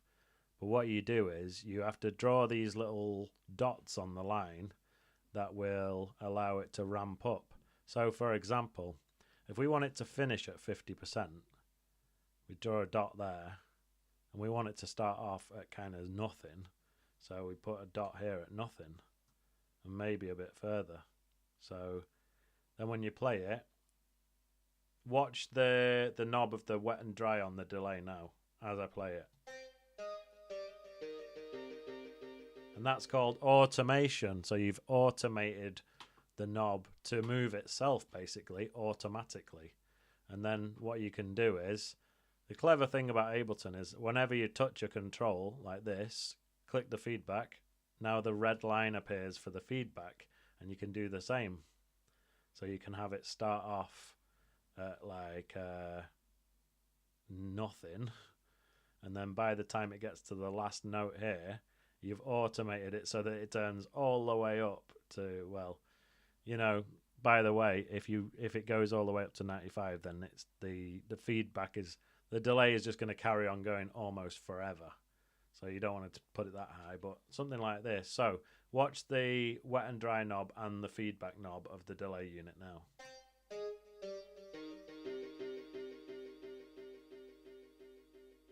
And obviously it doesn't matter that we've turned it all the way up to 79%, because there's this massive gap of like 5 bars afterwards for it to just trail off. And now it sounds like this.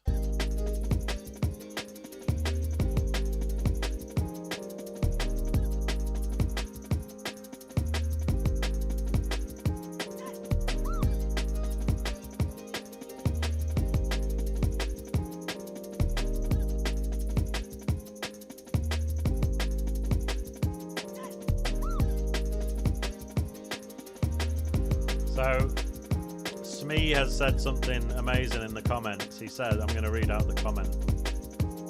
He says, I feel sound design is an integral part of making music. but I feel it's much further down the road. I feel it is a much further down the road thing. Last year I started finishing tunes, and I've been at this for 4 years now. So yeah, I mean, I totally agree. I mean, what I meant before when I was talking about using presets is this. I do think it's important to learn how to do synthesis from the oscillator to the filters to all the different areas of the synth, learning how to use it all and being able to program in your own patches, right? It's definitely important to learn how to do it.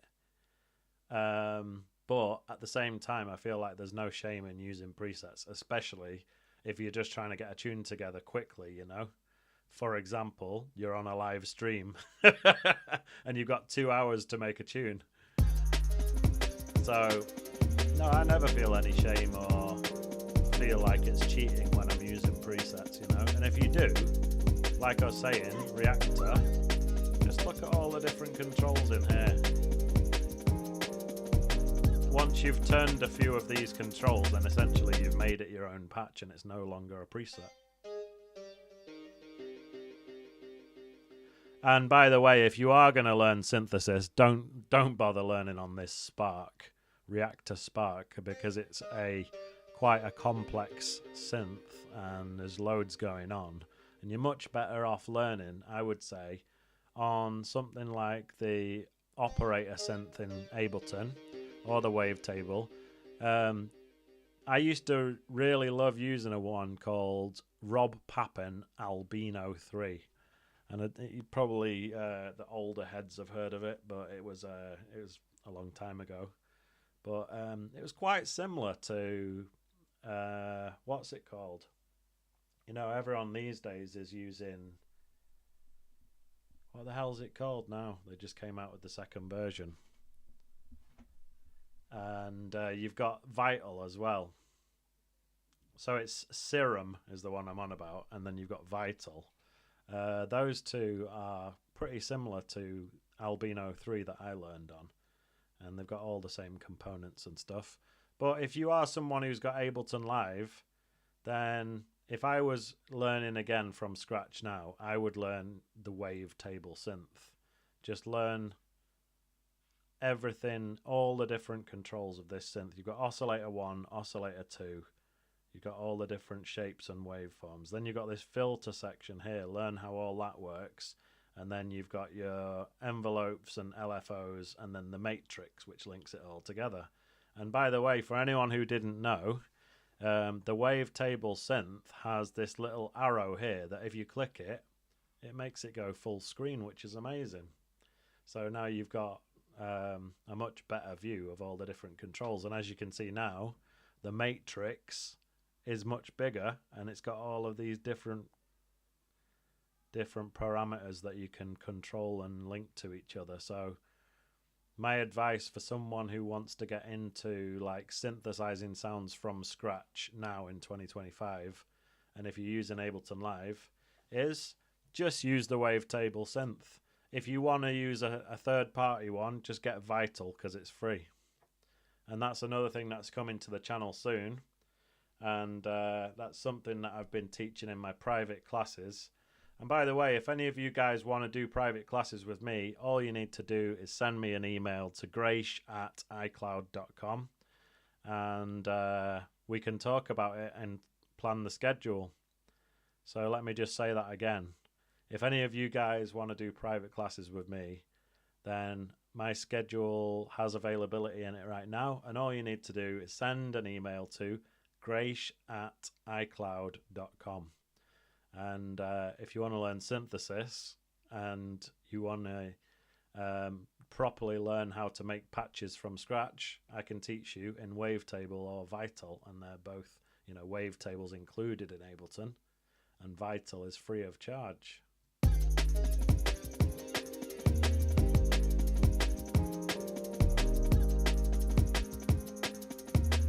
Anyway, I'm not convinced by the patch that I've used. After all that waffle about presets, I've chosen a preset that I don't even like the sound of. So, but you know, also, all of these instruments and sounds in Ableton Live, you know, again, if you want to just grab something from here and stick it in your tune, there's no shame in that whatsoever. So I love to use these orchestral sounds. And then there's glockenspiel. So, you know, it's worth a try. See how glockenspiel sounds. Put that there. I don't know if you knew that, but you see how I've got the reactor there, which is obviously the instrument that's playing right now. If you ever want to put a different instrument on top of that, whether it's a external VST or whether it's something that's within Ableton Live, all you have to do is grab it, drag it on top of the reactor or whatever it is you're replacing and let go. And now there's a glockenspiel there instead, but all of these effects that I put afterwards are still there. So this is what the glockenspiel sounds like. And you'll find that it's only done the first 3 notes. Why? Because these two are actually too low for a glockenspiel to play. So in that case, you'd have to put it up like this.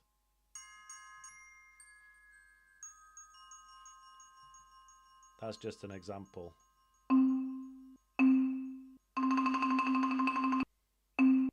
Marimba cloth hits. Let's try it out.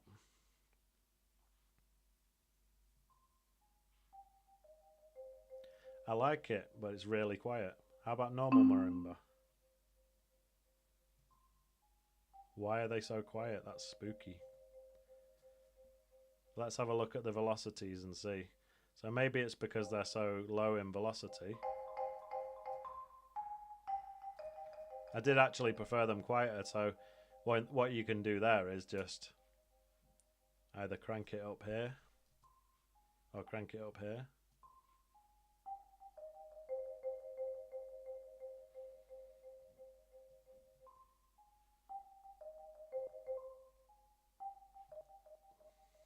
That's really weird.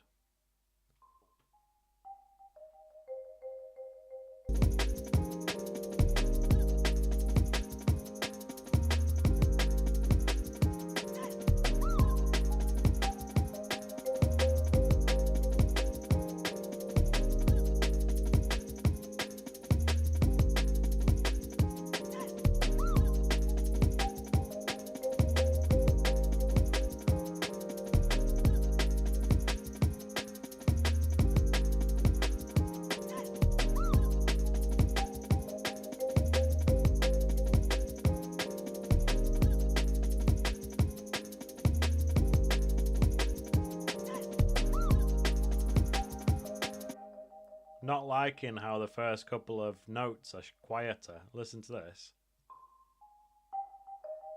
Did you hear how the first 2 notes are dead quiet and then it suddenly comes in all loud? And you can see that actually the velocities are all the same. So not sure why it's doing that, but I think it'd probably be quicker and easier to just grab something else since we're on the stream and just replace that, because I ain't got time to be faffing about with it.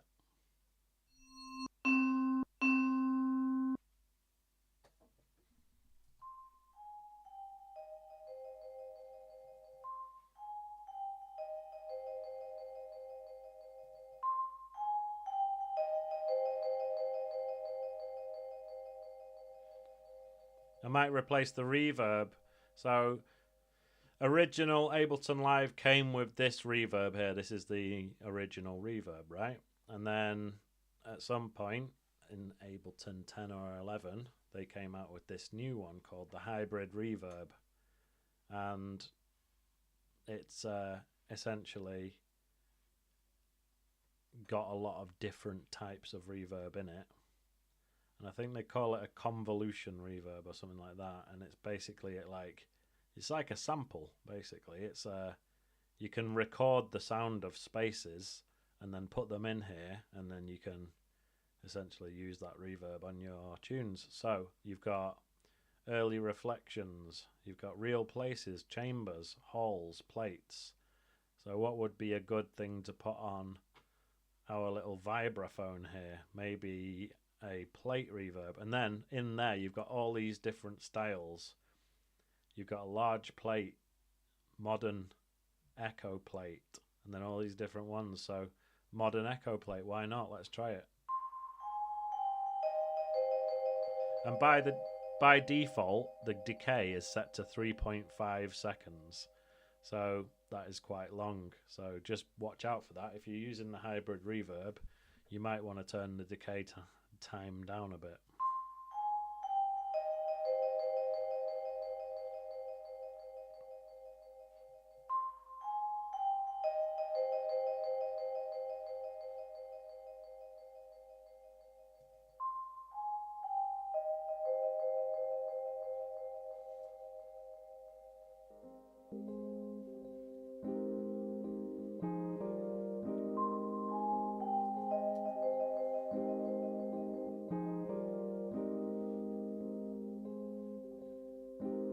Alright, this is what we got so far.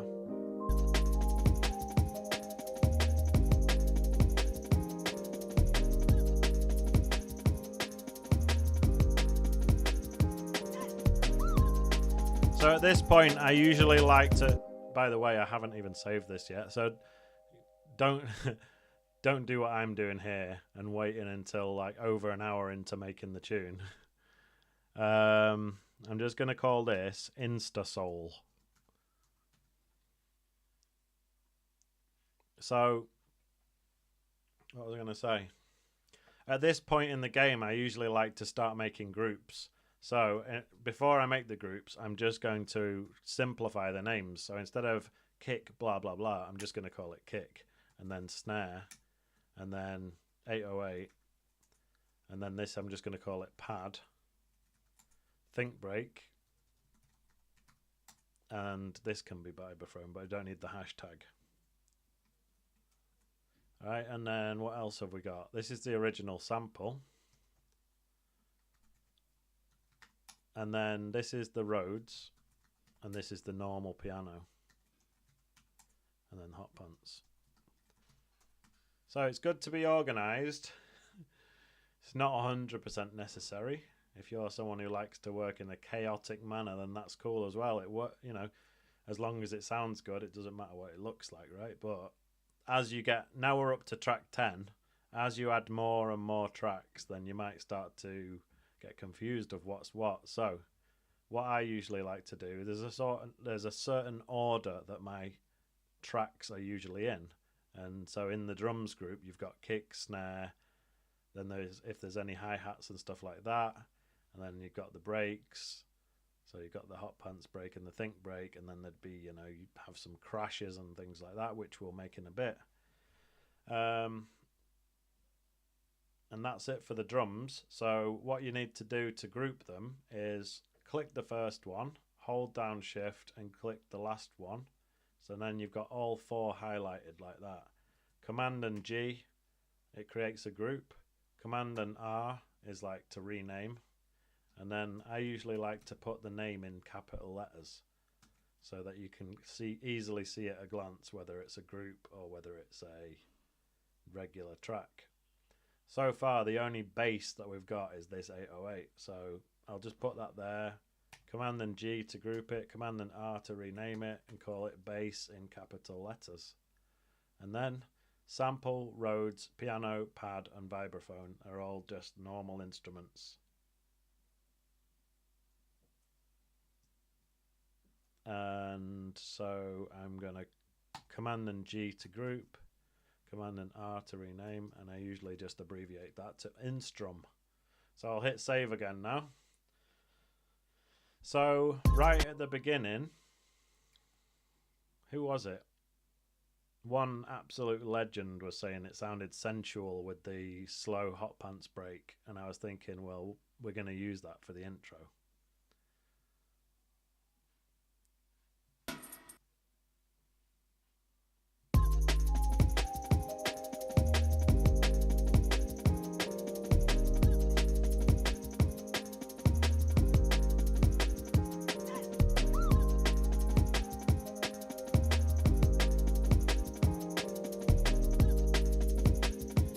So Smee is asking me if there's delay on there. I'm guessing you mean about before when that one instrument had quiet couple of first notes, and Honestly, I just was, at that time, I was just feeling like I cannot be bothered troubleshooting this right now. I'm just going to use a different instrument.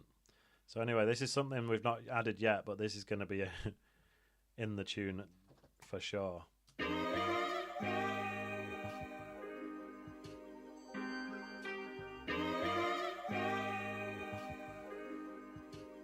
So one thing that was throwing me off before is about, let me just count so you can see what I'm talking about. Instead of being like 1, 2, 3, 4, 1, 2, it's actually like this: 4, 1, 2, 3, 4. Do you know what I mean? So the bladder is actually on the 4, bladder, and then the 1 in as far as I'm aware, it's like the 1 is here. Do you know what I mean? And it's like 4, 1 there, you know, like the 1 is there. That's what's messing me. That was messing me up so much. In fact, I apologize to anyone who's watched this from the beginning, because there was a moment there where I was just like so confused, just like I have no idea what I'm doing right now, but I managed to get it together. So now we've got this.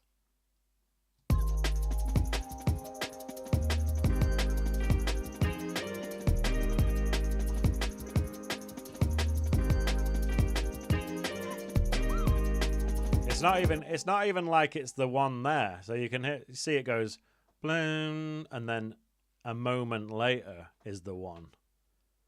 It goes bloom 1, like that, you know. I don't know if I'm explaining myself well, but now it's all lining up properly with the drums and with the bass, and it's starting to make sense in my head now. So it sounds like this.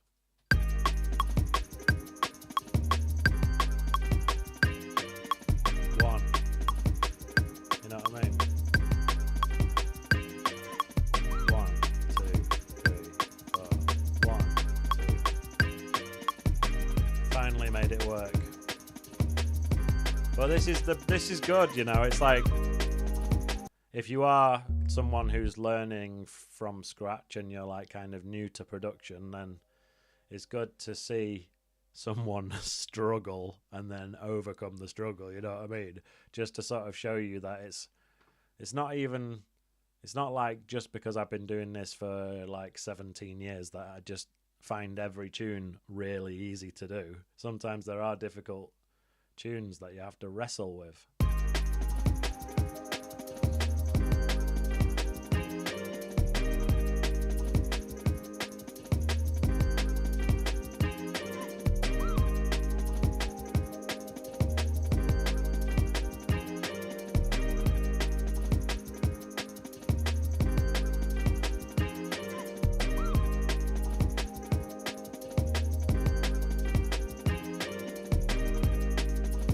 What we're going to do now,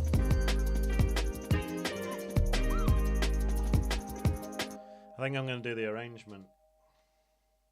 I feel like I probably should have a couple more melodies and instruments and stuff in there, but we are starting to get pushed for time, because I was hoping to, in this stream, to like literally make the tune from start to finish. I'm not sure if I'm going to be able to do that, but I'll do my best. So what I usually like to do when it comes to the arrangement is, first of all, this is quite a daunting thing to do, but just get everything you've done, highlight it, and Command and X. Whoa, it's gone. But it's all right, because basically what we've done is we're going to cut it and we're going to paste where we think the drop is going to be. Now, it doesn't have to be set in stone. We can always move the drop later. But a lot of the time it's with bar 33, right? So you've got a 32 bar intro, for example. Sometimes, I was saying last week that, like, you see how Ableton's in these, you've got like it's very subtle, but you've got each 16 bars is a different shade of grey. So you've got dark grey, light grey, dark grey, light grey, like that, you know? So anyway, I'm going to just paste all of this at bar 33. And that way, hang on a second. In fact, you don't even need to cut it. You can just literally move. Is it best to cut it? Yeah. Cut it. Just make sure you're clicking on the right track when you paste it. So is it there? Make sure everything moves with it.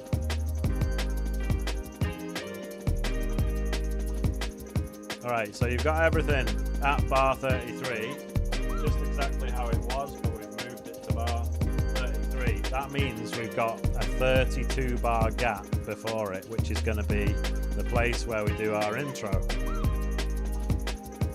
Now, there's a whole separate debate about intro lengths and stuff, because as you can see, 32 bars would only make the intro 43 seconds long. And in the days of like 90s drum and bass where everything was being cut to vinyl and blah blah blah, then you might say that that's a really short intro. What happened is basically, since the advent of digital DJing and CDJs, and especially the record box and everything being synced up and that, and obviously you've got people using software and controllers and stuff like that. It's like you don't really need to concentrate as hard on beat matching it by hand and by ear. So therefore, the intro doesn't need to be as long. So you can still opt to make a 2-minute intro if you want to. There's no rules to it, you know. But in order for a DJ to be able to mix this, they don't really need the intro to be that long. So you want it to be interesting for the listener as well, right? So people who just listen to your tune online on YouTube, Spotify, Apple Music, whatever streaming service they're using, or if they just have an MP3 player even, you know, and they just listen to your tune, they don't need to listen to a 2-minute intro. They'll probably be happy with 46 seconds. So where was I going with all this? Anyway, so someone told me, big up you, I can't remember who it was, but it was one of the legends who always listens, said, oh yeah, it was Ephemeral. I always say it wrong, but Ephemeral was saying, the hot pants break sounds amazing, half time. So what we're going to do is, we are going to take his suggestion and grab the hot pants break and put it half time for the intro, or at least part of the intro.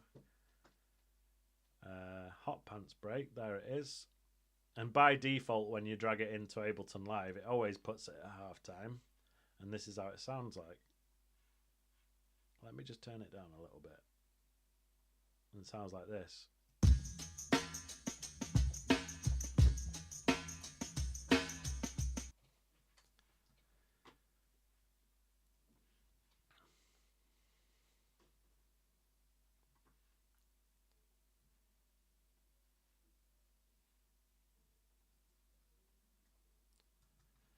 So it could be that and that.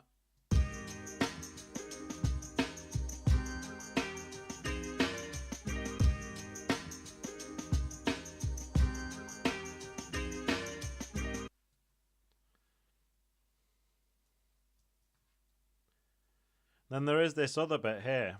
I feel like I want to use it.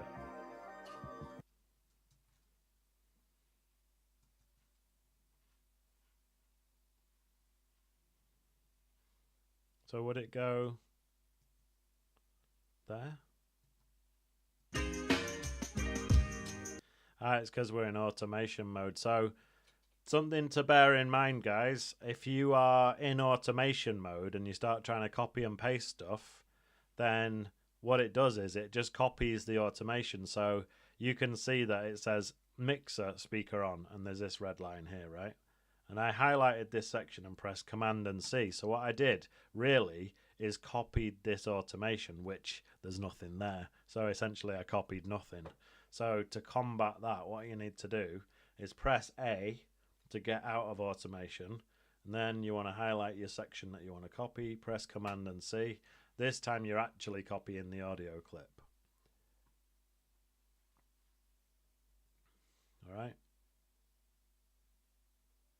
I'm going to have to kind of eyeball this, but I think I'm going to have to paste it somewhere around here. Nope. A little bit earlier. Maybe here.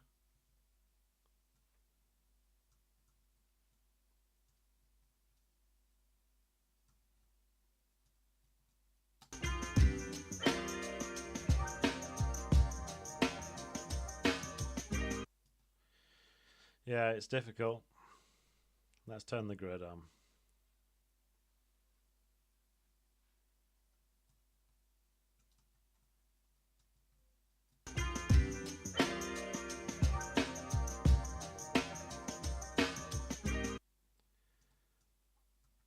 Right, let's listen one more time.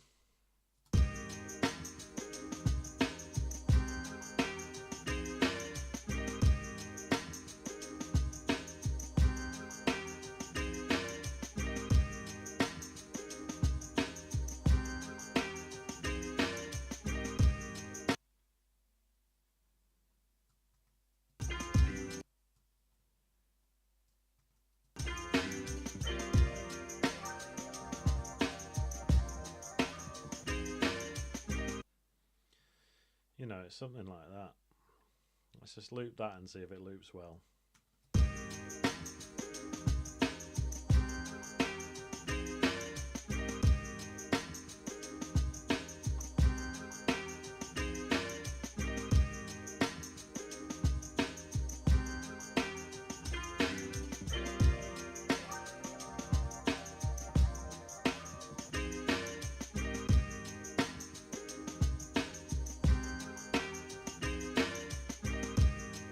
Don't really like how the hot pants break is looping around as well.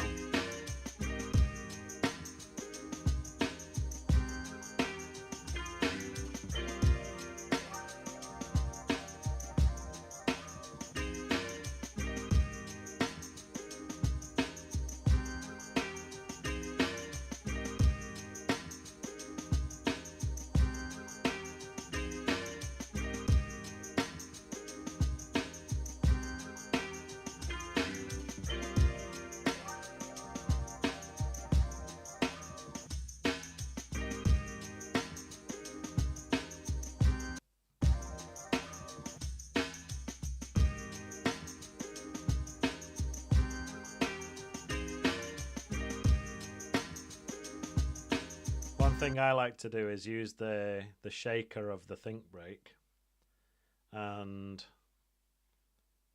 it's here. So this is what I'm talking about. You can call it a shaker, you can call it a tambourine, but it sounds like this. In fact, what I'm going to do is select the channel, Command and D to duplicate the channel, and I'll just delete everything else from it, and then I'll delete this from there. So now it's on its own channel. I'll just rename this as Think Tambourine, and it's as simple as that. Now it's on its own track, and what you want to do is go to a place where you want to start your loop, right? So it could be there. So for example there, Command and E and get rid of the left bit. So you can decide whether you want it to be 4 shakes or 8 shakes, but 1, 2, 1, 2, 3, 4. And before it comes in with the 5th one, you chop it off. So somewhere just there. And then turn warping on. I like to use complex. Put it to 1 bar. Line it up with the start of the bar. And then grab the end, hold down shift, and put it like that. Now let's have a listen.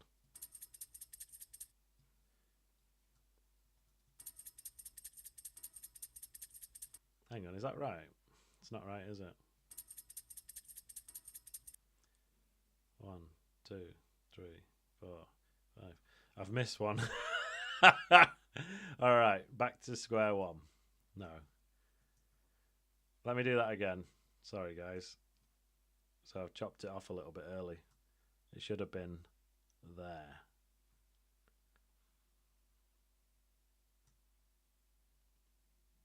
Been a lot of mishaps on tonight's stream, actually. So this is the gritty reality. Sometimes you make a mistake, you have to press undo. So hopefully with a bit of luck, just tidy up that end bit a tiny bit. All right, turn warping on. All right, it's on already. Grab the end, hold down shift, do that, and it's 1 bar.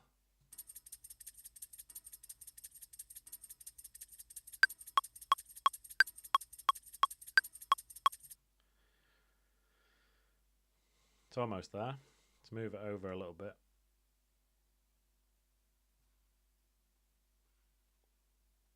How about now?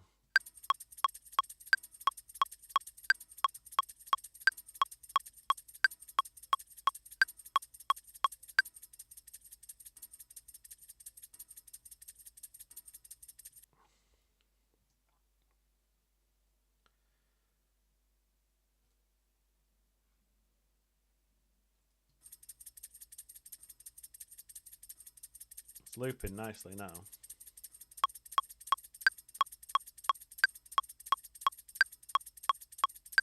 Let's put it with the sample and see how it sounds.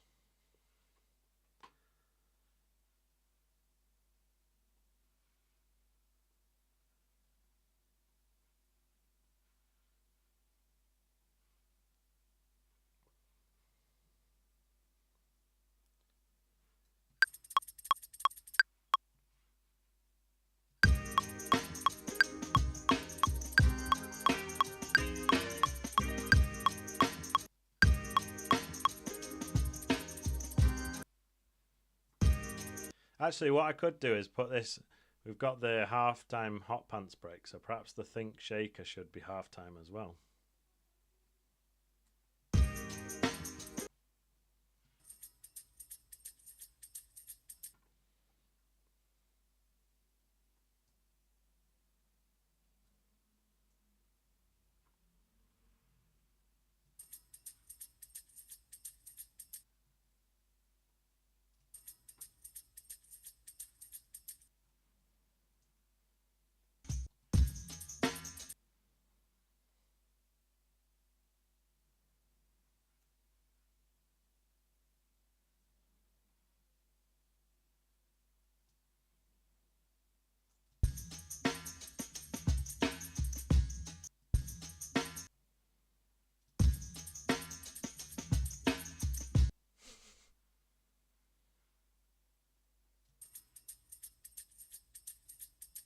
I do like the sound of it at that speed though.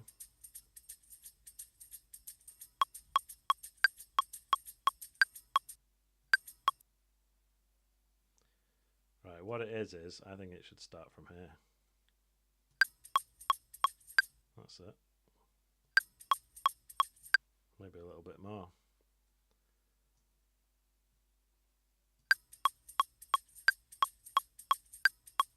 There we go.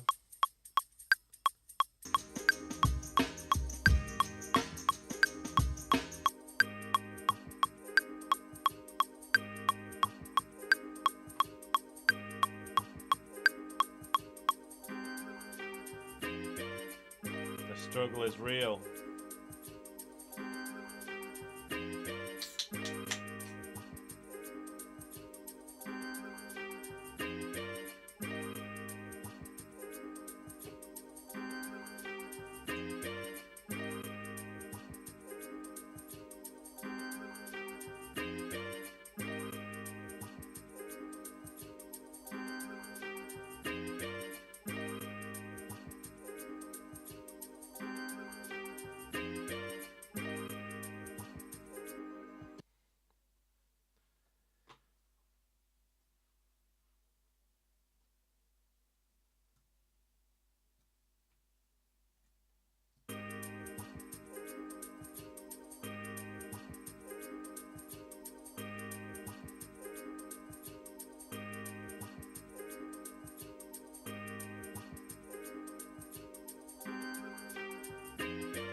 don't like how the sample's looping round.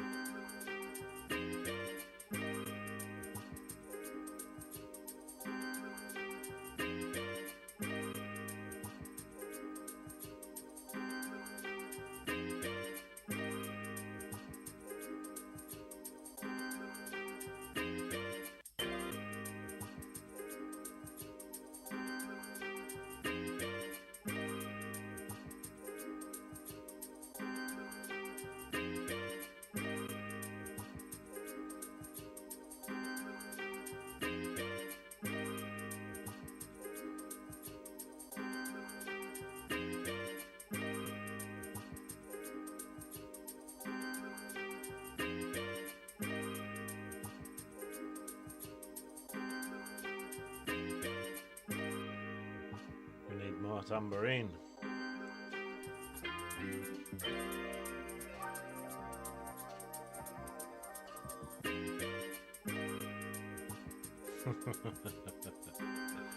Yeah, you win some, you lose some. Anyway, here's how it's sounding on the drop.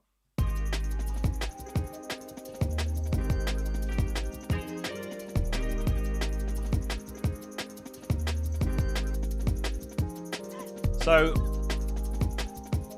I want to give you a little bit of an analogy. Let me say that again. I want to give you a bit of an analogy. Do you remember back in school when, this is like going way back to when you're like 4 years old or something, right?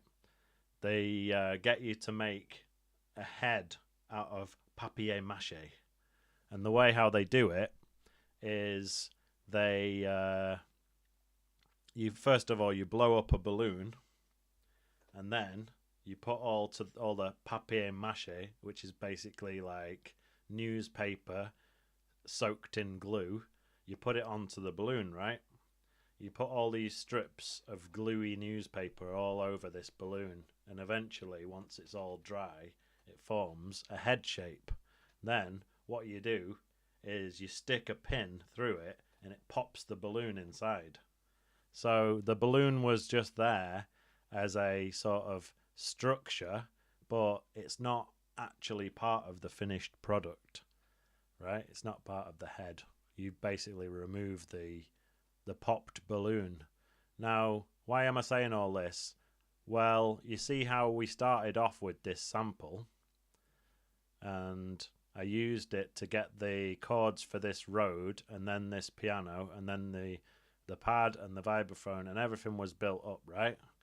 But now what we can do is turn off the sample and play everything else, and the sample is the balloon in this analogy, all right? So we've popped the balloon, we've got it out of there, and what we've got left is this.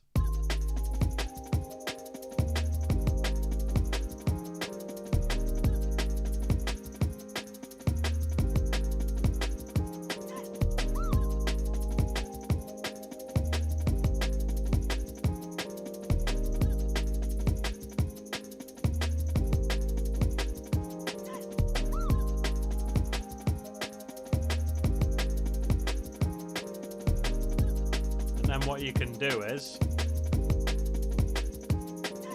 you could introduce the sample but like really filtered down.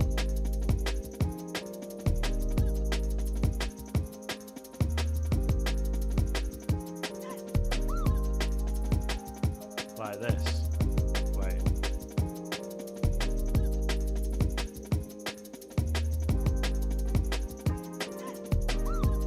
You know, just bring it in. Filter it in there really subtly.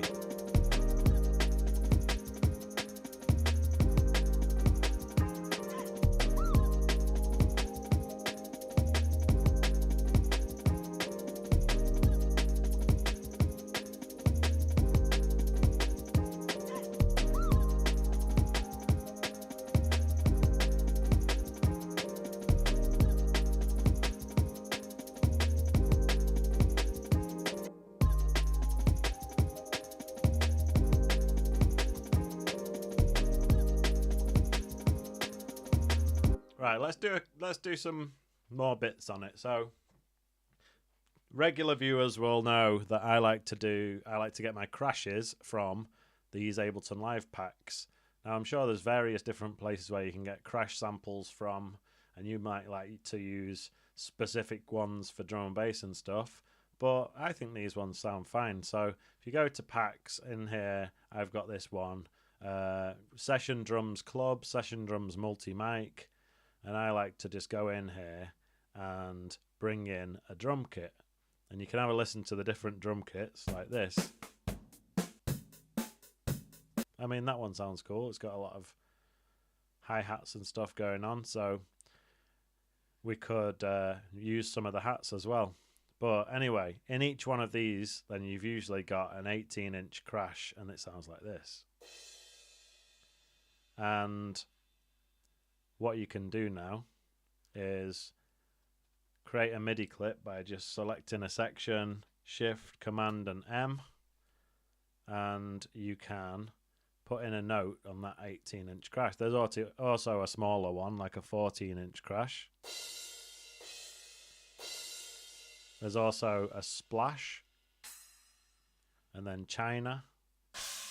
So there's a lot of different crashes that you could use basically, but I usually like to use the 18-inch. Put a note on the first note here of bar 1, and then using this velocity control, you can decide whether you want our virtual drummer to be hitting it really hard or quite soft. So you can turn it up like this, or you can have it quite soft. So somewhere in between, maybe like there, right? So it sounds like this. And let's just put that into the drums group, and then solo the drums group so we can hear what the drums sound like with that crash.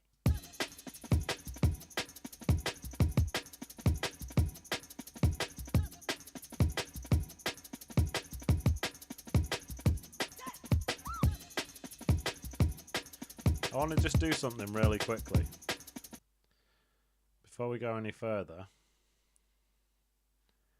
See where you've got the double kick, and I've got a double kick with that, but the hot pants break is only doing one kick. So what I'm going to do is make the hot pants kick happen again. Press Command and C, Command and V there.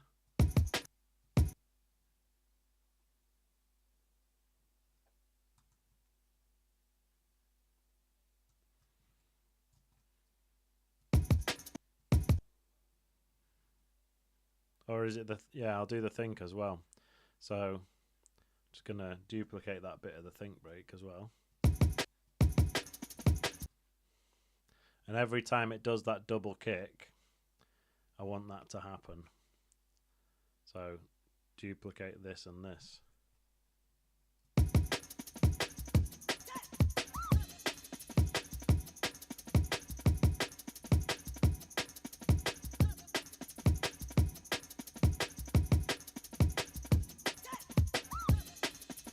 So now we can decide whether the crash is hitting hard enough or whether I should turn it up a bit. I think like that, but maybe turn it down in volume just a tiny bit.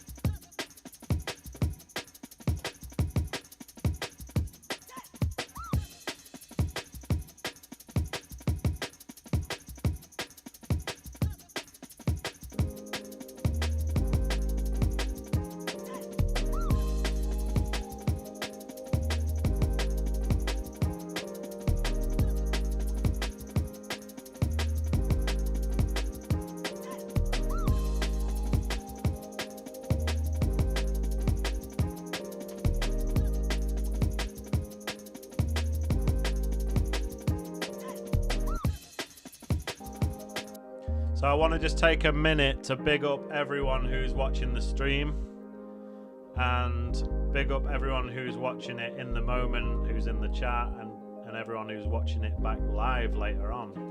I really appreciate you sticking around, and I really appreciate you guys watching my YouTube channel. So thank you and big up everybody. So we've got 1, 2, 3, 4, 5, 6, 7, 8. So this is an 8-bar loop that's going now. So I'm just going to duplicate it so we got 16 bars, and these bits of think break, realistically, I think we can just get rid of them. Unless I'm going to want a yeah woo later, maybe. So we got the yeah woo. How about your bad sister?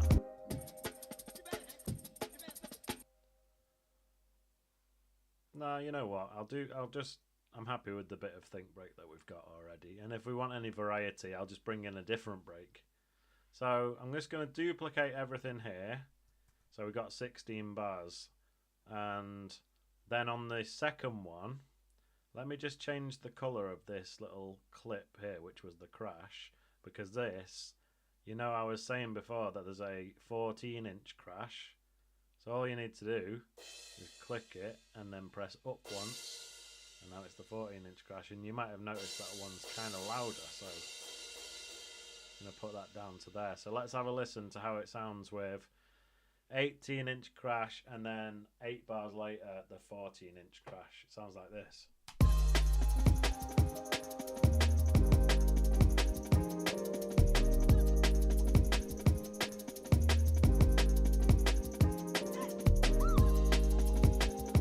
Splash. Alright. And what you can do with your crashes, put a EQ8 on there and roll off all the low end. Put a hybrid reverb on there. And you see in the hybrid reverb you've got this section that's called Made for Drums.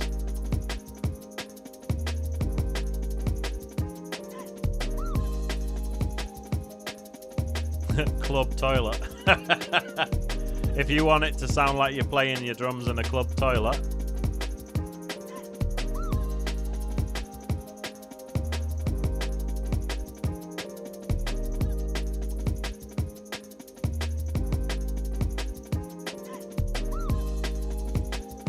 So people who know me and my music production and people who've been watching the channel for a while, you know that I usually like to do something on the last bar just to, as a little fill, you know, like if you're listening to a real drummer who's playing the drums, usually at the end of 16 bars they go and then they go into the next 16 bar section, and they call that a drum fill. So something in electronic music that you can do is you can either just like copy and paste the kick a load of times so it just goes, or you could do the same with the snare, or you can just chuck in a different break for a moment. One thing I like to sometimes do is use the amen break as a fill. Oh, there's all these different breaks that we've got to choose from. Like, for example, Let a Woman Be a Woman was the first one I clicked on, so we could see how it sounds if you just chuck that in.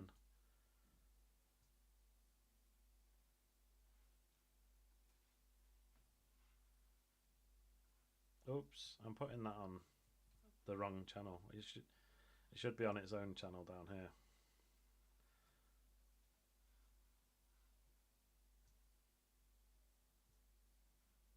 Right, so I'm just putting it so that the kick is on the one.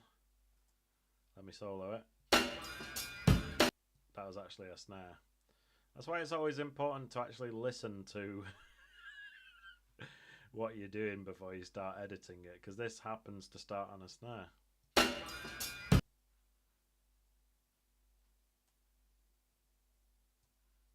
So that's a kick, isn't it?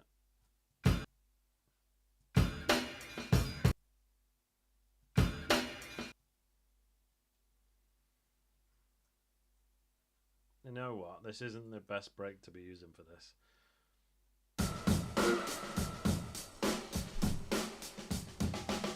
There you go. So you hear that one. Now it's got a digga-digga-doo at the end. That's a perfect thing to be using as a fill. Let me turn off looping for a sec.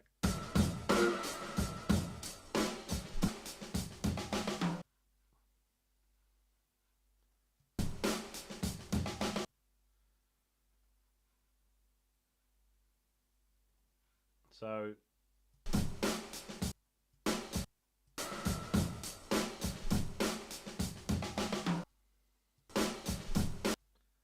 Is it there? I'll try it there. So that's like a could be 1 bar if I'm right about this. So what you can do is put the kick on the 1. Maybe start it from there. Put it right on the line.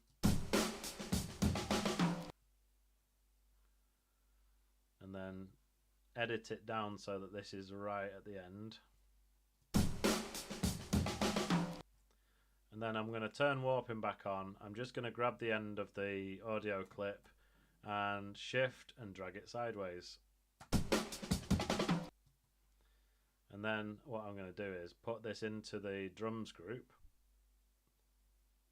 and delete all the other drums for the last bar. And this is how it sounds.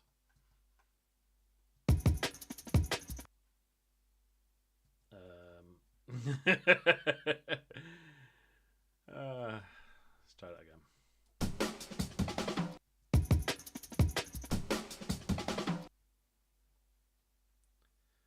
So I've clearly done that wrong. Let's try that again.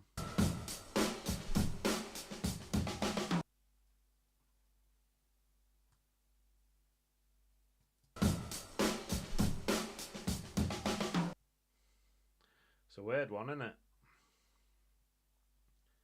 Sounds like a bar and a bit.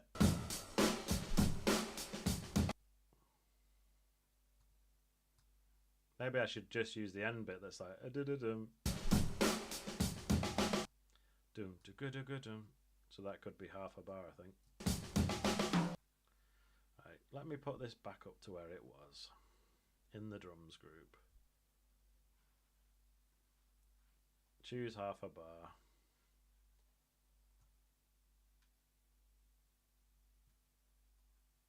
Trial and error, but in this particular stream there's been a lot of error. Alright, let's chop out half a bar of the rest of the drums. You know what I mean? So this is an example of what I'm on about. So let's just play from halfway through with looping turned on.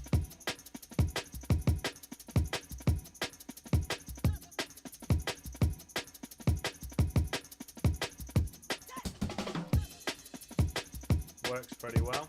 I think I'm going to EQ it and bring out a bit of the top end because it's kind of dull.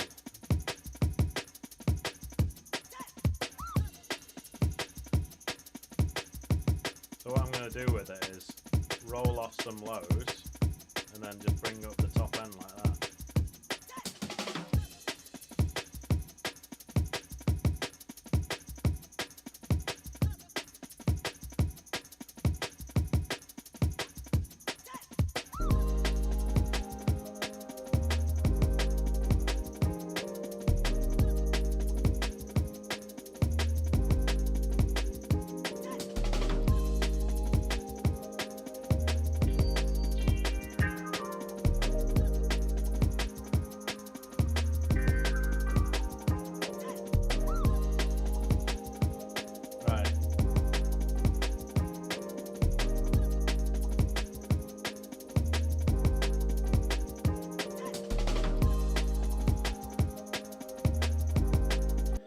Here's the thing, right?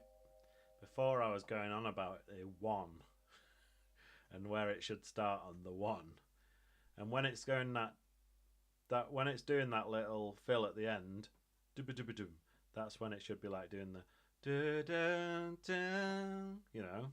So let me give you an example. This starts here with,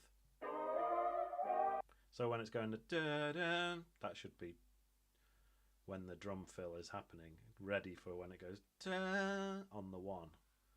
It's difficult to explain this stuff, but I know what I'm on about.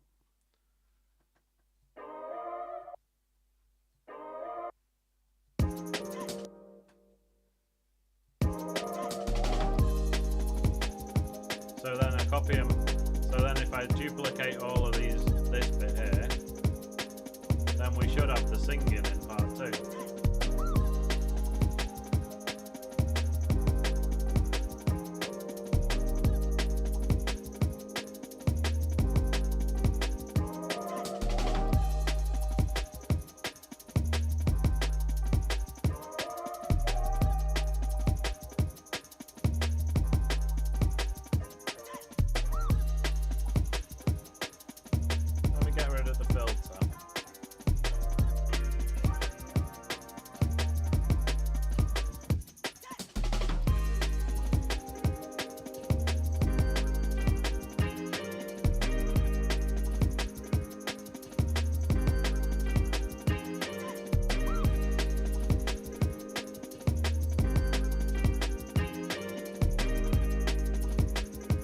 And that's supposed to be a different bit at the end there.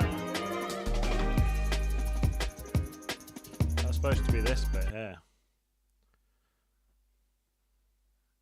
Is it? Does it go there? Ooh.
Do this at the end.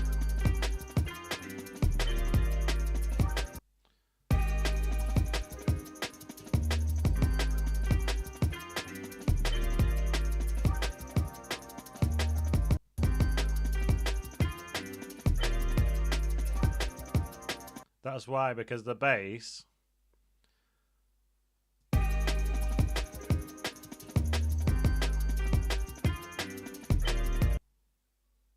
on this last one, the bass should be different because it's playing a different chord.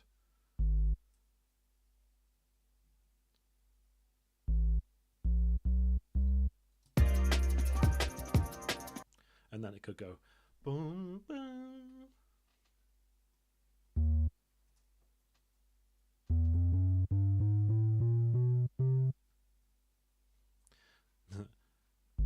That could be the high C.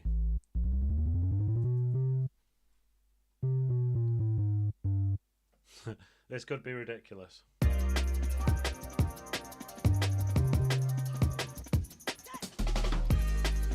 You know.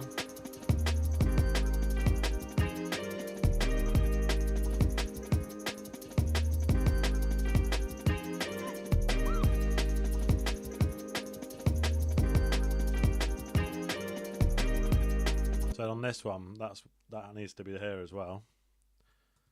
And then what I was trying to do before was get this bit and paste it here. But it needs moving a little bit.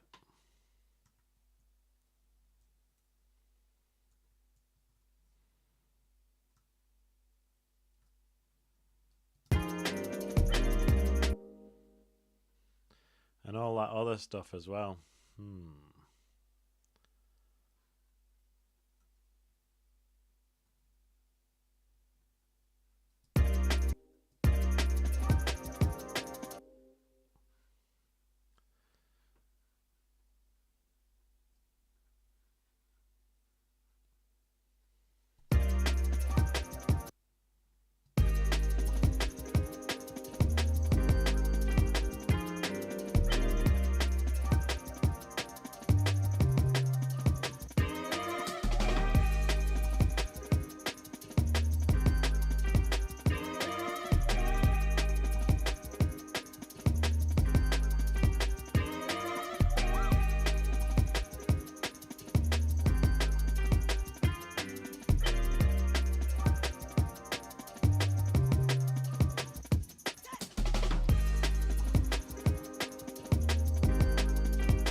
I mean, I like the way how it cuts out, but it's just a bit too abrupt, so it kind of needs... I think what I should do is bring up a delay, and that bit that's going... It should just delay, so you won't even notice. I'll show you what I mean. So, put a delay here. This bit here. Hear how it's all it's already kind of repeating with a blitter, blitter, blitter, blitter. So you put this delay on the 4, and it's basically doing the same pattern as it already was. So then you're kind of cheating.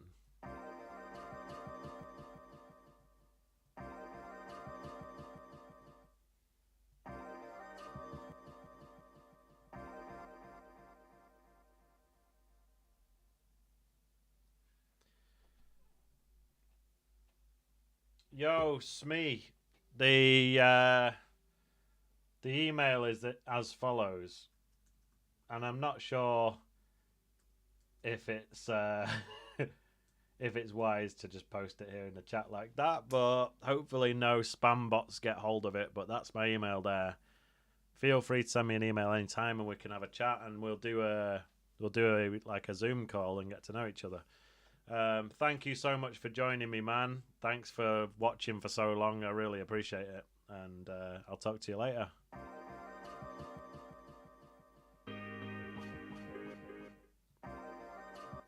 So yeah, I'm just going to automate this wet dry knob to... with same thing that we did before, where it gradually turns up here.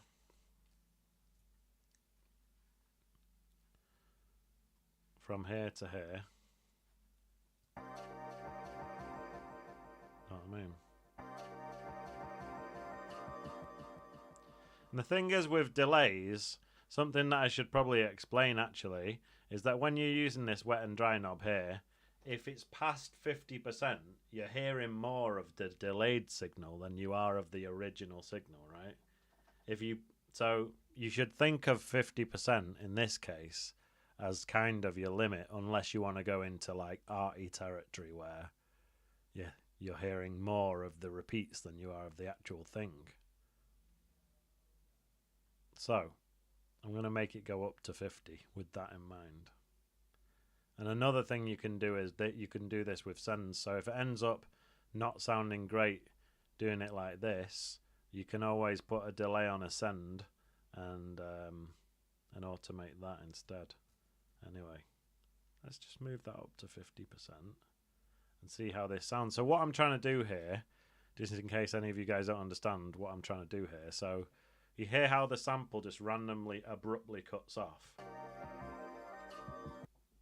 And I do want it to cut off because it's the perfect place for it to cut off, and then the drums go, you know, and does that little roll. But I don't want it to cut off so abruptly, so my little workaround is to automate this delay to go up so that it does this.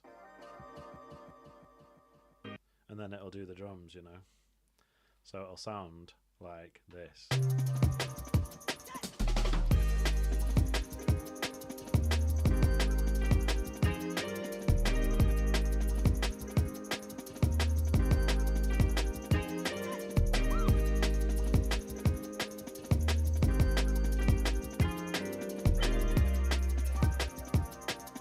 Big up, Clive, if you're still there. Have a great week, man. And I hope you can join me next time.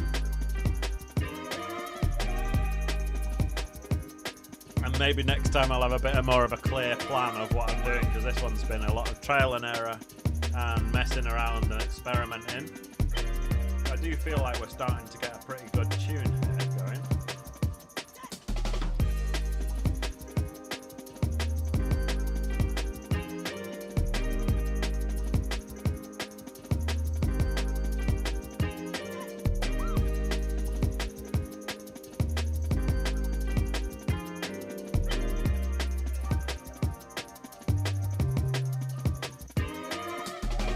That little automation trick that I just did with the delay unit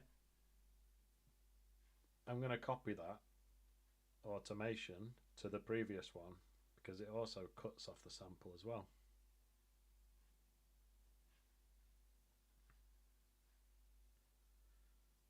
So I'll just copy those 3 bars like that.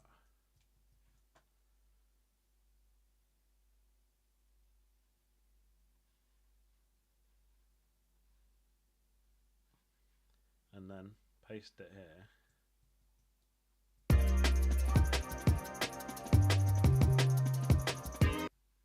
In fact, it doesn't need it as much on this one, but there, you can see that it does kind of stop. There's just this little gap there that needs filling with something. So what I'm going to do is I'm just going to do the same trick but right at the end here.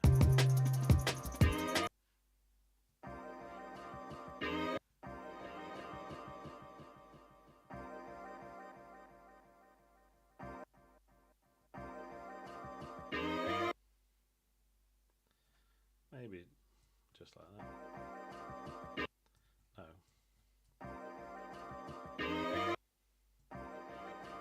Let's do a little before and after. So now it sounds like this.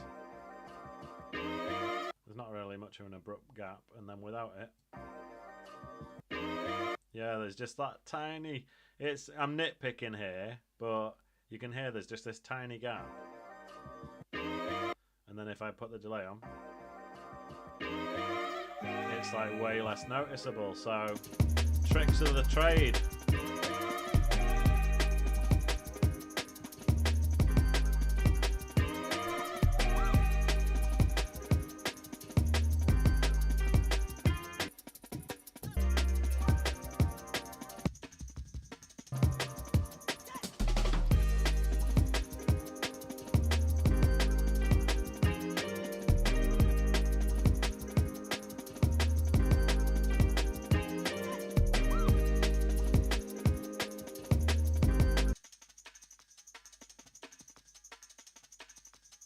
So I'm just, as you can see, I've decided to EQ the hot pants break and make sure that it's got no low end in it. Why? Because we've got this kick, which has a lot of low end in it. We've also got the think break, which I didn't EQ at all, so that's still got all of its low end.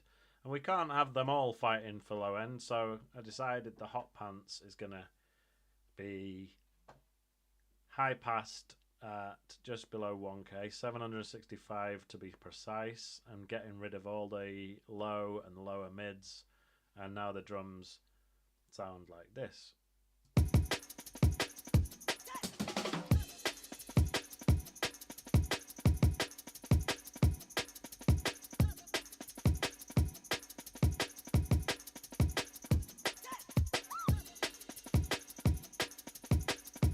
And I'm just going to chuck a glue compressor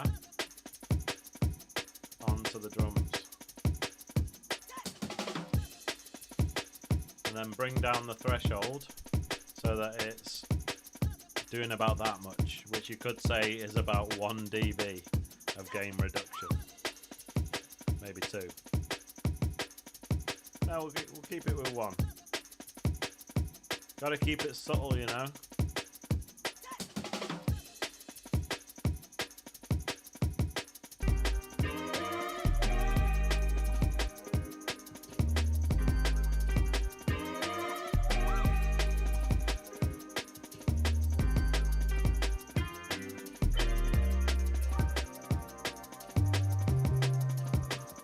And I'm not feeling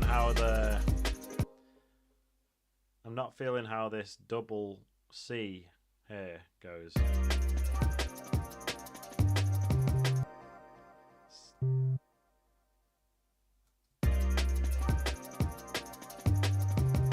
Yeah, that's better.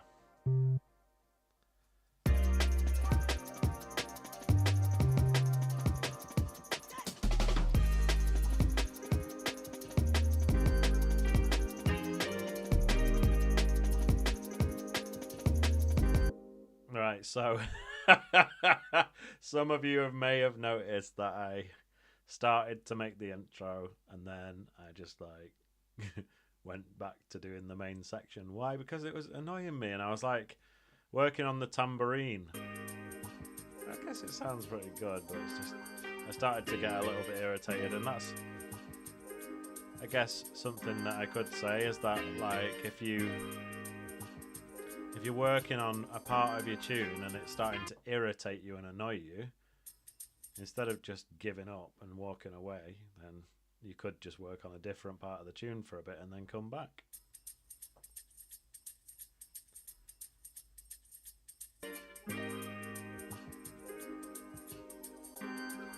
I feel like this sample is like before I've spoken about the spotlight, right, and the star of the show, and the thing that everyone's focus and attention is on at each part of the tune.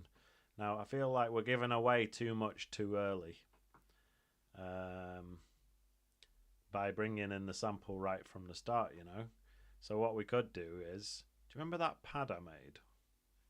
This pad here.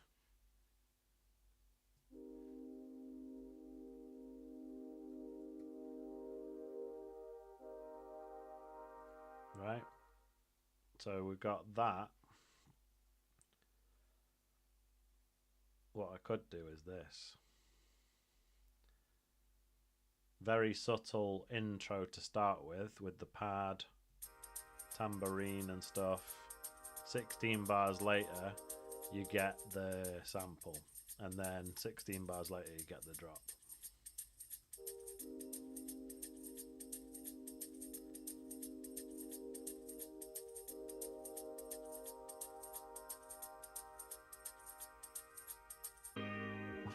Obviously it's going to come in a better way than that, but and then this hot pants, I like the sound of the first bit of the hot pants, like this. Let me hear how it sounds like this, just duplicating this first bit.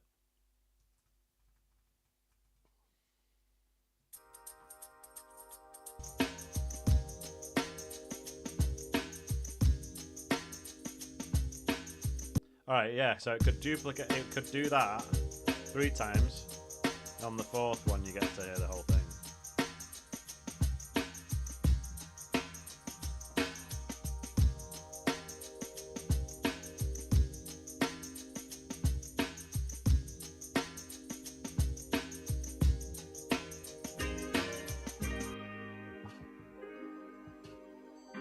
Right, so the question is, do we start with hot pants break for the first 16 and then go into the think shaker, or vice versa? So is anyone still watching? You guys, what do you think? Should it be hot pants break with the pad and maybe something else here, and then suddenly 16 bars later you get think break, shaker, but the hot pants break goes away. In fact, this could come in. Clive, big up yourself. I thought you'd gone, mate. But thanks for sticking around. So yeah, I agree. I'm just thinking out loud here, you know. Hot pants break with the pad. Maybe another instrument that I've not made yet. The thing is, obviously this comes in like a bar early with the and then think shaker comes in with it.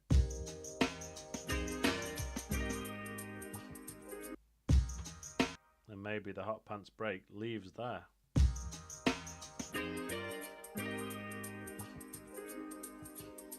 Oh no, I read it wrong, it's Smee that's going.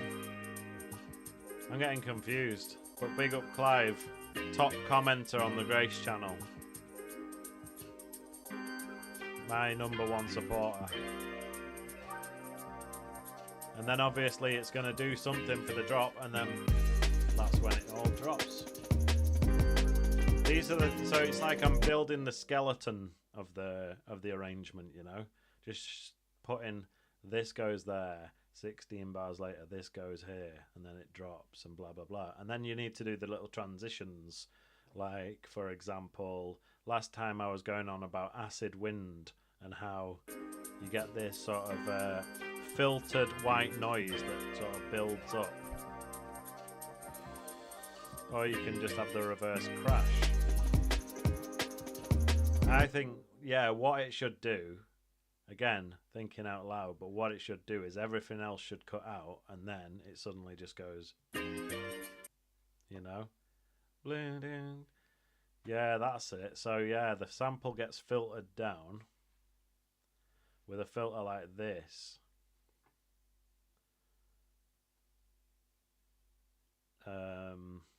A low pass filter. So this happens gradually. So imagine this is being automated, right?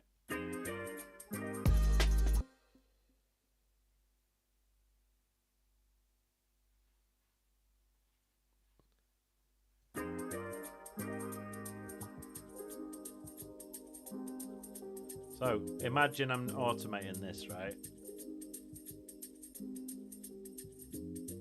Not quite that fast, slower. And then suddenly, just before the drop, the auto, you know what I mean? The auto filter turns off and then it just drops like that. So I need to stop waffling and make it happen.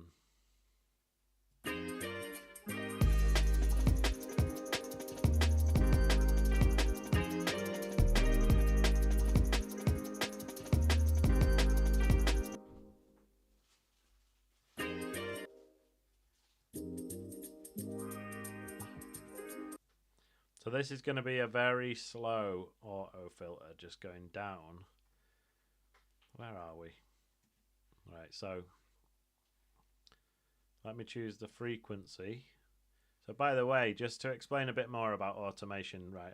I was saying before that if you touch a control, the red line appears for it, which is amazing, right?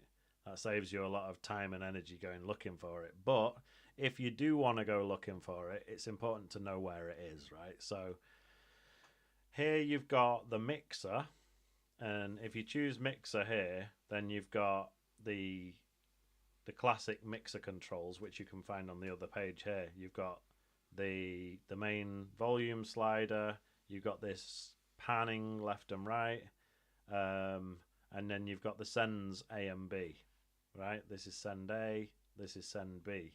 So if we go back to the arrangement view, you can find all of them here. Track panning, track volume, and then your reverb and delay, which is send A and send B. So you can automate all of those there. But you've also, as you can see on this sample channel, I've got an EQ8, I've got an auto filter, and I've got a delay. So as well as mixer here, you can see that all three of those are here. We've got the EQ8, the auto filter, and the delay. Now the one that's got a red dot next to it means that I've already added some automation to that. So I click delay, and then within the delay, now the bottom menu is everything within that delay unit that you can automate, and this is the extensive list here. And then again, the red dot means it's the one that you've already added automation to. So in this case, it's the dry and wet. So if I click that, now you can see that the line has some bits that go up and down, meaning that I've automated it, right? So I just thought I'd explain that. So that's where you see all your automation. Like if you wanted to go looking for a certain control rather than just clicking on it, you can actually find it by diving through those menus. But the easier way to do it is just go to the effect that you want, touch the control that you want, and move it a bit, and then you see the red line. That saves you having to go looking for it in the menus. So we're going to start with this auto filter frequency on its maximum, which is 19.99. And I'm going to gradually move it downwards. Where's the drop? So the drop's here, and I want it to go down until here.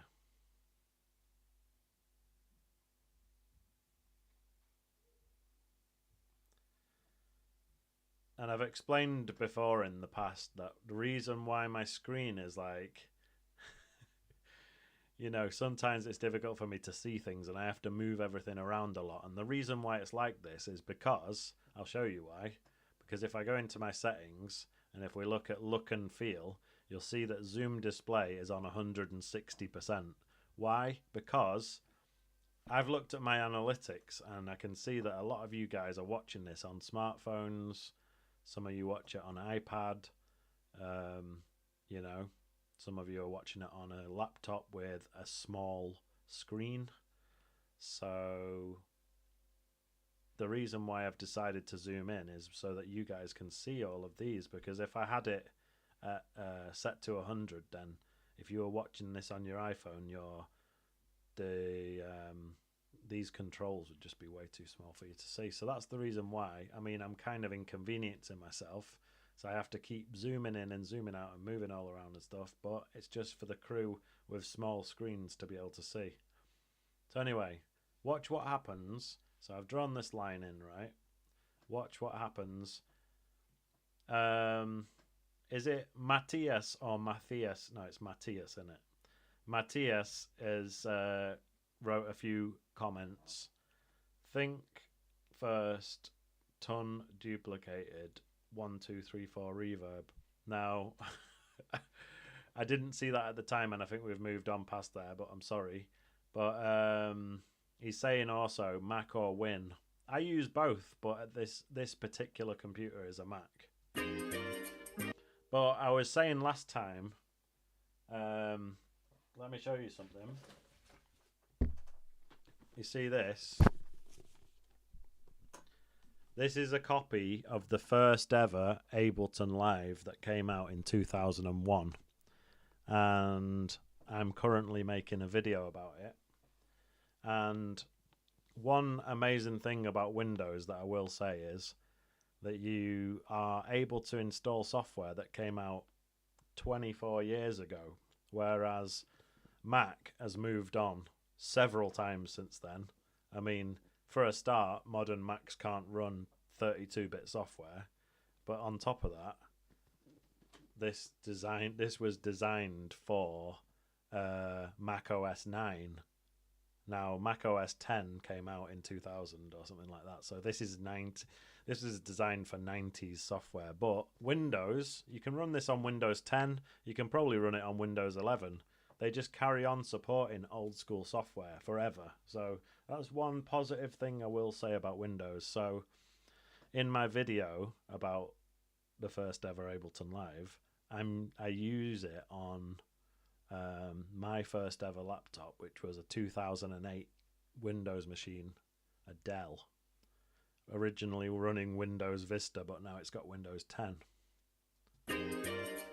Alright, so anyway, that's enough waffle. You see this red line going down? That corresponds with the frequency knob on the auto filter, and if we watch the auto filter now, you should see it filter down very slowly.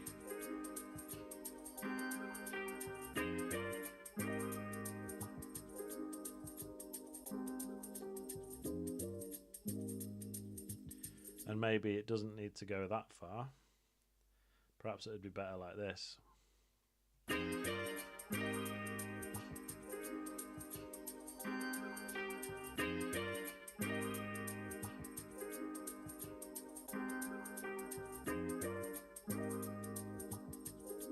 So Matthias was in the army back in 2001.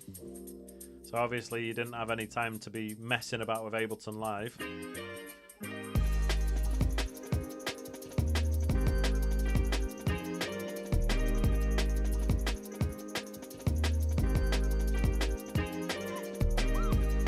Matthias, which country are you from?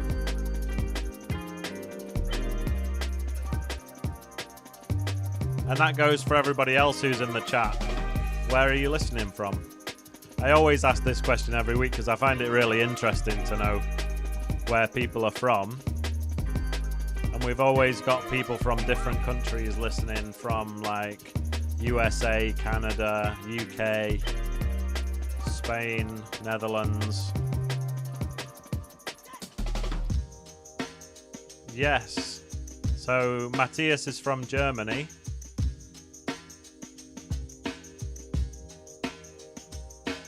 And shout out Clive in the UK.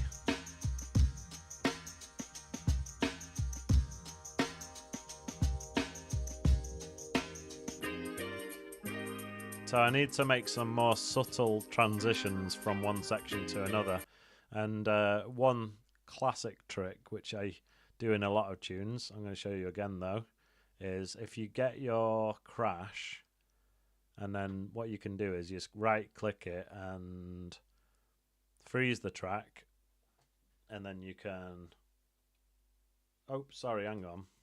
What you should do, I've just pressed undo, because what you should do first is duplicate it so that you've got another channel identical, and then right click it, freeze it, then right click it again and flatten it. Right, so your original kick is still there and it's still a MIDI clip, but you've got this other one which is audio, which means that you can reverse it. So what I like to do is actually, it's got this freeze and then it's got this tail. Let's just listen. So what I like to do is just highlight both of those. So click the main bit, hold down shift and click the other bit, and then command and J to join it all together. Right, now double click on it and you see this little button here which has a left and right arrow. That's the reverse button. So now you've got a reversed crash. Now I'm going to delete everything else from this, and we're just going to keep this reverse crash, and I'm going to just put that right before the drop. So I'm just holding down the command button, and if anyone is using Windows, anytime I say command, just think about control. All right, just think I'm saying control, because obviously it's a bit long-winded for me to say command or control on a Windows PC, you know, so I'm not going to say it every time, but you just know what I'm talking about.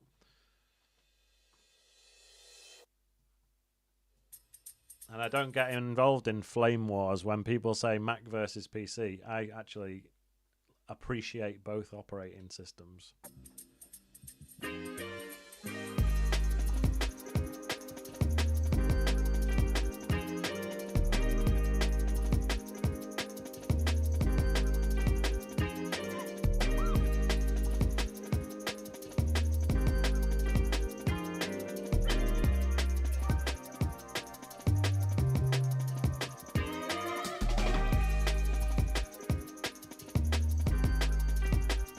So when it does the little drum roll, I usually like to cut out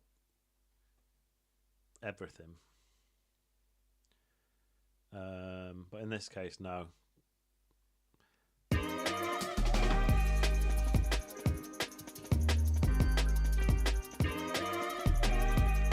do like the idea of this sample being auto filtered down. So what I'm going to do is I'm going to add another auto filter. This one is going to be, this one's going to be in this mode, which is like bandpass.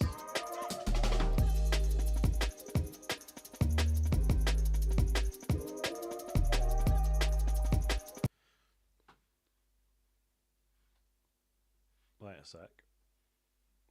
You know what we've not really been listening to, because I've muted it, this vibraphone sound here. And before I was saying that some things, you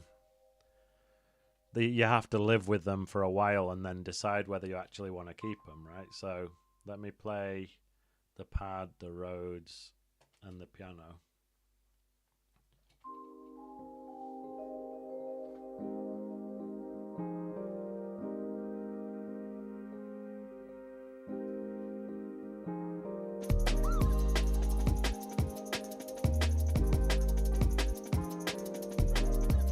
So what's going to happen here is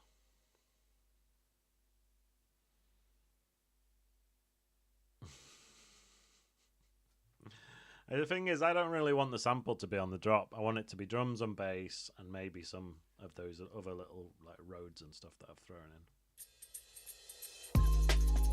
in. Like this. And not even the vibraphone, that'll come later. In fact, I'm just going to put that there. That's where that's going to come in.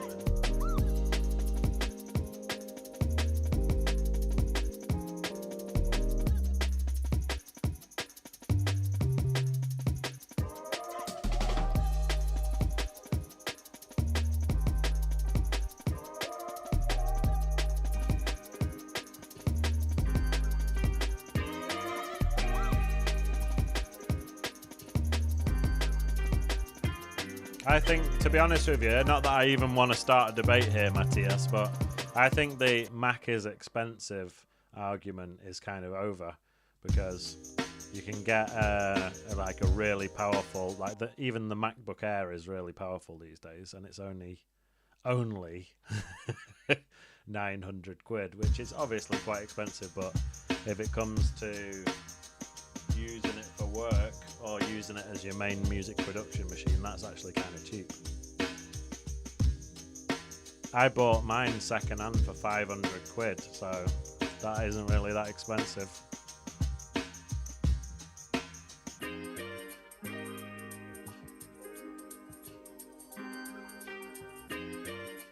You know what? I always forget to press save. Make sure you're pressing save a lot. And we've spoken about this before, that even if it crashes, you'll probably be able to get your work back from the undo history. But it's better safe than sorry.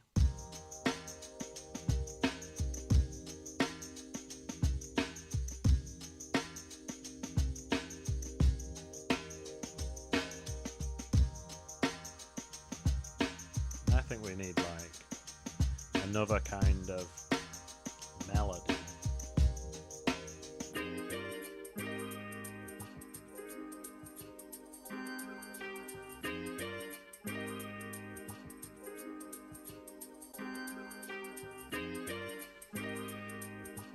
So there's all these different instruments within Ableton that I never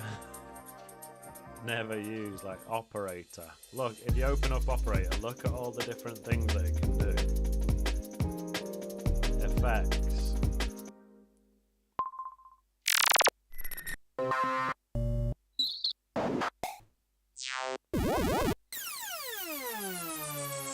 Bloody hell. I think I better turn this down.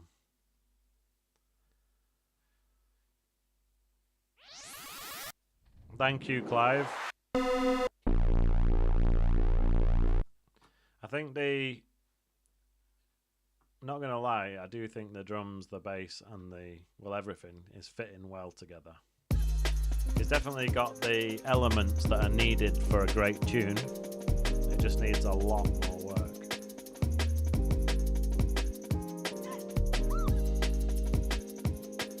Yeah. Look at all the stuff that you can do just with operator, and I never really use any of it. Although that's not true, because that basic bells is actually operator. Sometimes a lot of the time I just go into instrument rack and then just sort of browse by instrument type, but I'm not really thinking about where that, like which device within Ableton is actually producing that sound.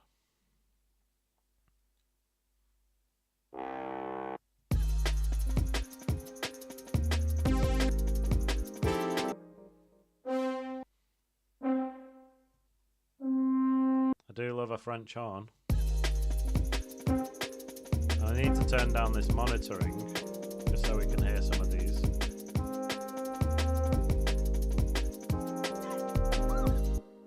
Long pitch bend brass quartet.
Right, alright, I've got an idea.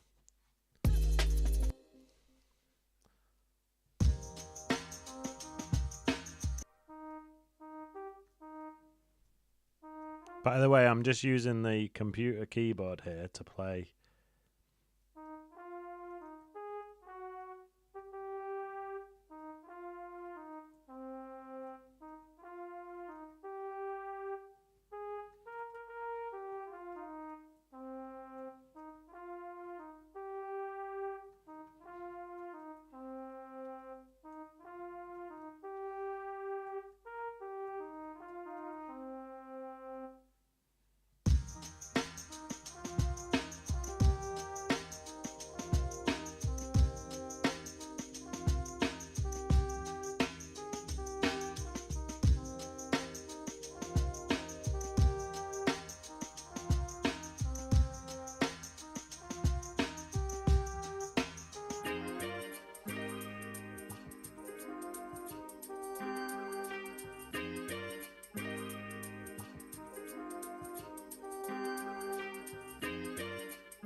And then what you can do...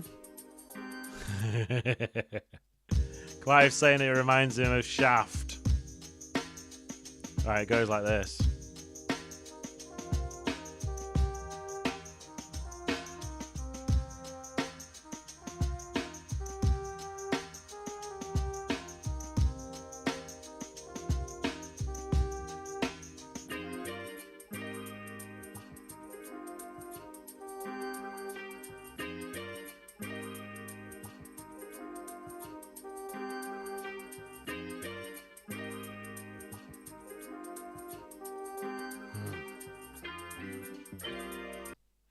So you can just play it in to get the idea, and then if you're like me and not actually very good at playing the keyboard, then you can just edit the notes afterwards. So for example, maybe it's alright. I mean, the G comes late, but obviously that could be seen as a good thing. Maybe it's a bit too late. Maybe the F should be made to be a tiny bit late too. In fact, every single note needs to be edited.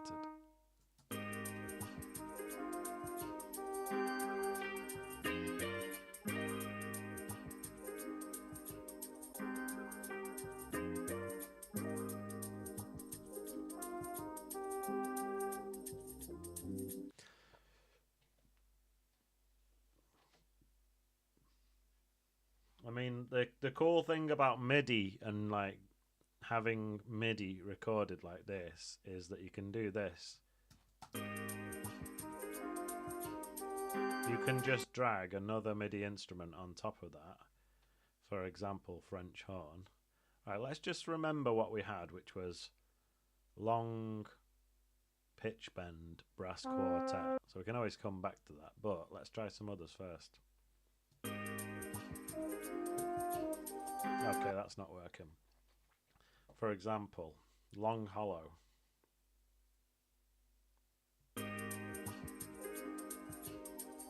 That's really quiet for some reason. Long vibrato.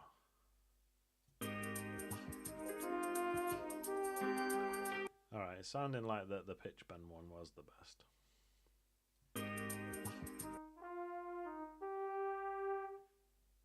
It's just that it's like, as the name suggests, there's like two horns playing simultaneously and one of them's slightly out of tune, which isn't exactly what I'm going for. Brass ensemble.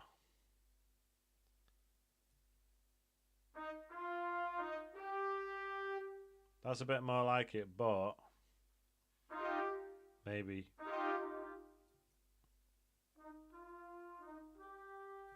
lower with the velocities.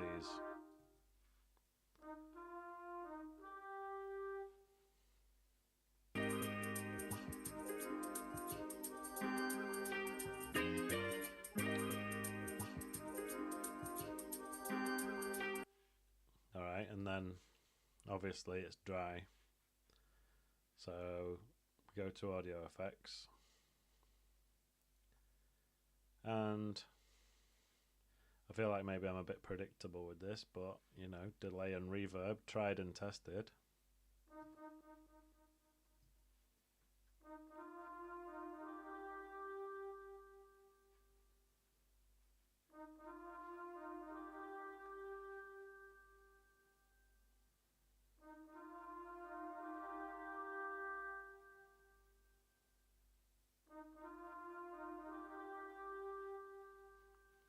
So Clive's saying change the velocities of the individual notes, which is a good point. I shouldn't just keep them all exactly the same. A real trumpet player wouldn't just be playing every single note the exact same. So maybe the second one would be higher. Second and fourth ones are higher. Something like that.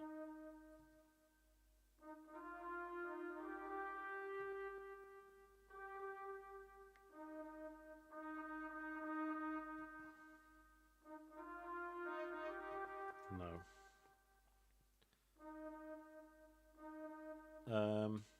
Yeah, I don't know.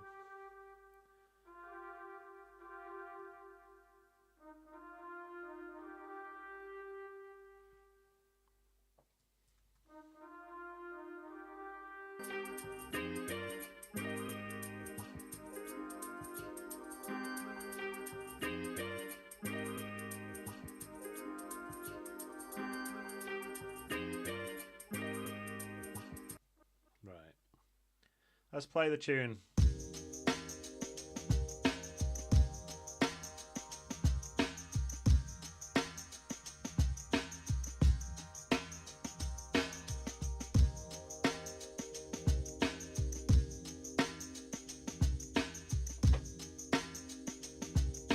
DJ Oaken. Bit of saturation on the brass.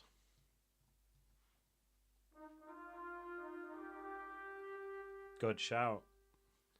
Make it sound like it was recorded to tape in the 1970s for the soundtrack of Shaft.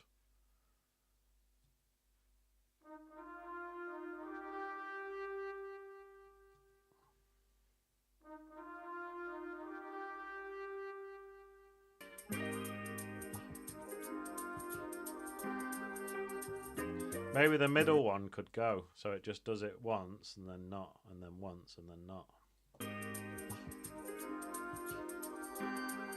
And obviously, needless to say, I've gone way too far with the delay and reverb.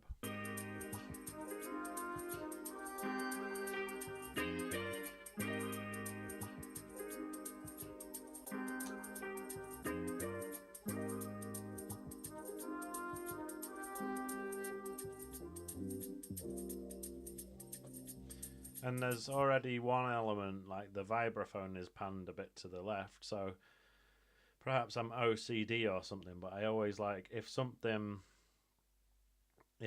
I've got one thing that's panned to the left, I usually like to have a counter instrument that's panned to the right to balance things out, you know. And what's this hot pants break doing here? I suppose that should be in the drums group.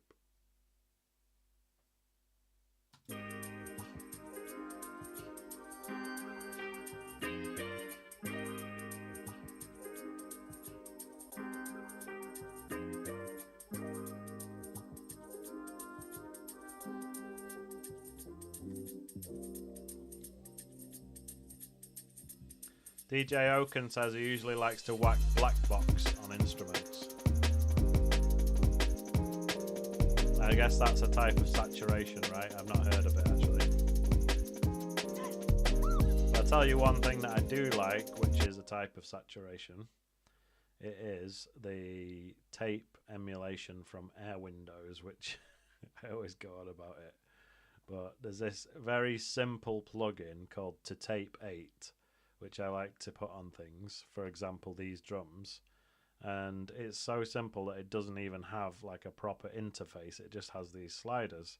And one thing that I like to do is just bring up the input to max and then bring down the output accordingly. So first of all, let me just have a look at the level of these drums. So they're hitting up to -5, okay? Turn on to tape 8, and I always ditch the flutter, I always ditch the head bump.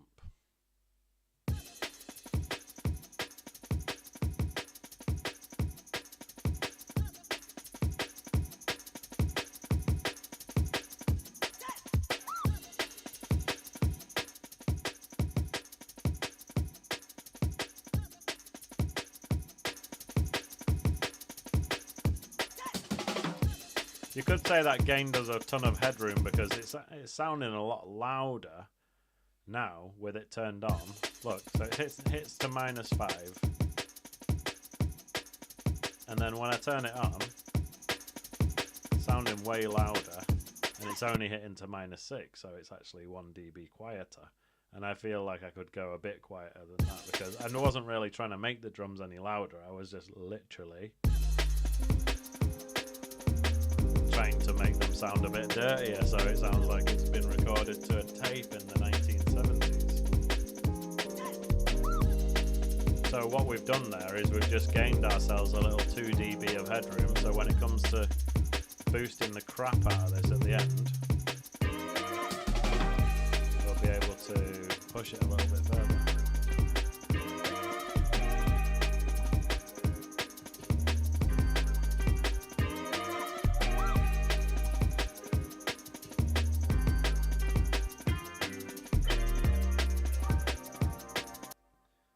So Clive's saying on the second phrase, one da da da da da da.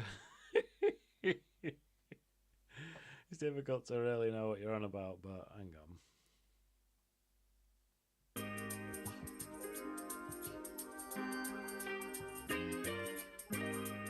Da, da, da. So you're talking about this this part of the sample where it's I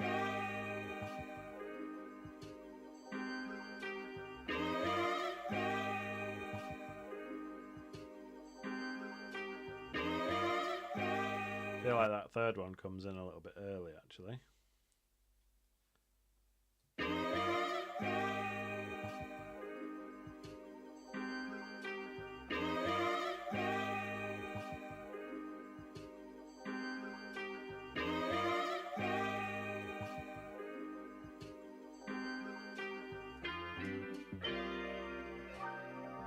Last note down.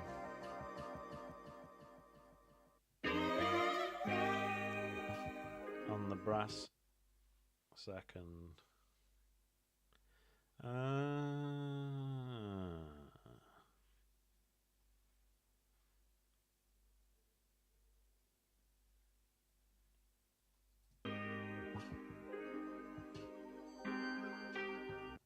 Wait a second here.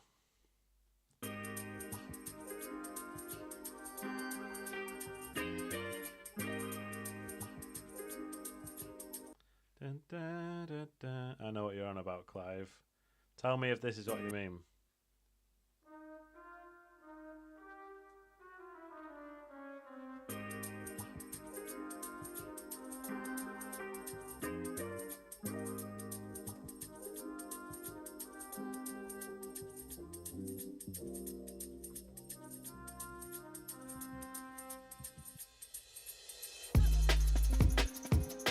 That's it. We've got it. Question and answer. Call and response.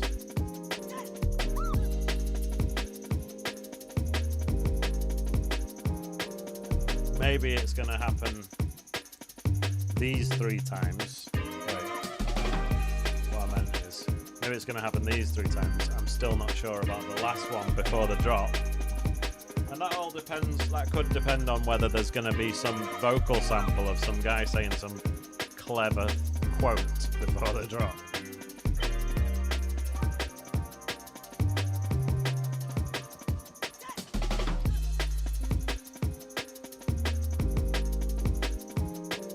I feel like we're finally getting there with this, because honestly, at the beginning of the stream, I was like... the anxiety was going up because I was like, am I just going to just completely choke today on this stream and totally fail to make a tune? Alright, so you can hear that I put the tape saturation on the drums, right? You can hear that the hot pants is being pushed into it a bit too much and now it's sounding dirty.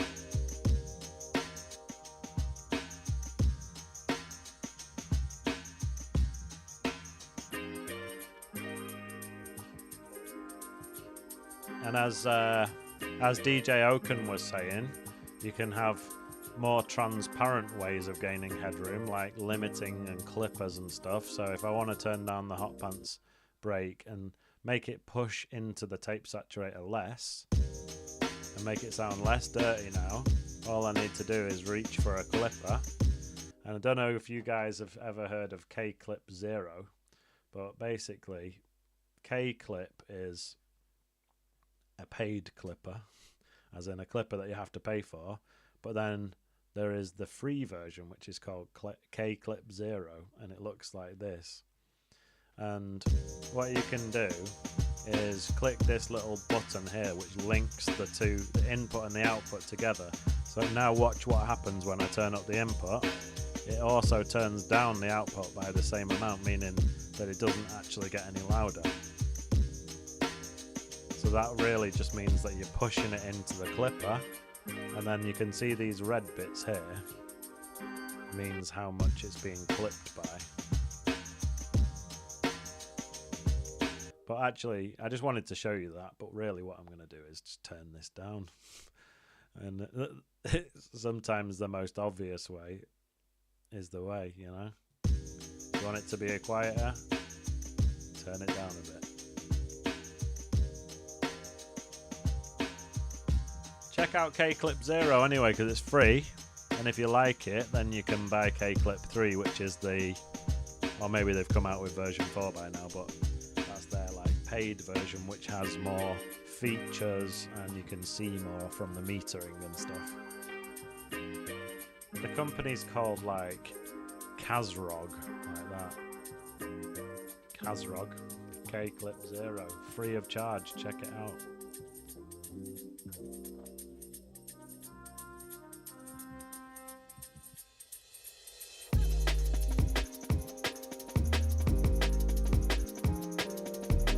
Honestly, I feel like I've taken it too far with the tape saturation.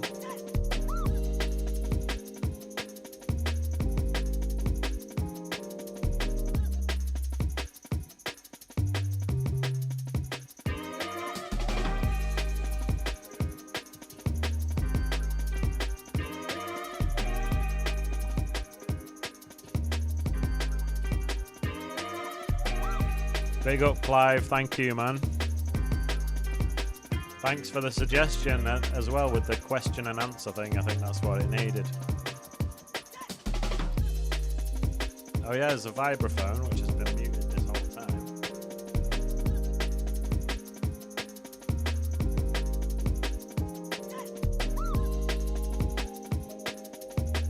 Maybe the vibraphone needs some sort of saturator on it as well. It's sounding way too clean and pure and it doesn't fit in with anything else.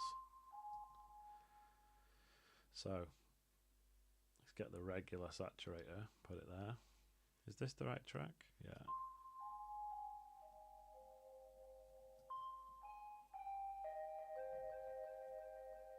You know what? I'm going to go in 5 minutes. Why? Because it's almost midnight here and I don't want to piss off the neighbours.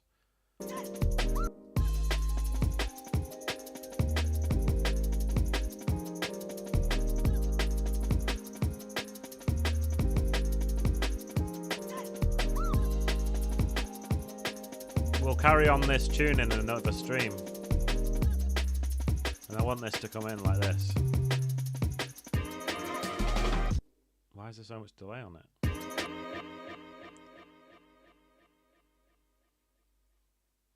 Alright, so make sure when you're automating stuff like this, make sure you put them back down again. So you can see that here this dry wet knob is automated to turn up, but what I didn't do is turn it back down again. So when it comes back in here, we want it to not have any delay on it.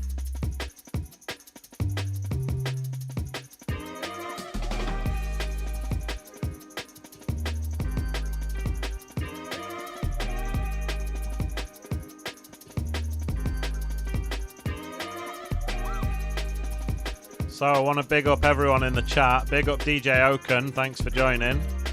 Shout out Dynalix. I guess you just caught the end of it, but it's been a 3-hour stream. You're going to see me kind of panicking at the beginning when I couldn't really get the sample warped properly. Shout out Matthias from Germany, thank you for tuning in. Shout out Smee. Big up Clive each and every time. We've also got Huggy Beats, Rain City Sounds, Jumanji, Aaron303, Seebs Fam, Toad Mode, Tara Bass, FM Oral. Thank you guys for joining in the chat, and Suklal Music. Thank you for tuning in each and every week. I really appreciate you guys. So let's just listen to it one time all the way through and then I'm going to go. And obviously, needless to say, the tune is half finished, so that gives us the opportunity to do the rest of the arrangement in another live stream. And I want to shout out Shardik as well.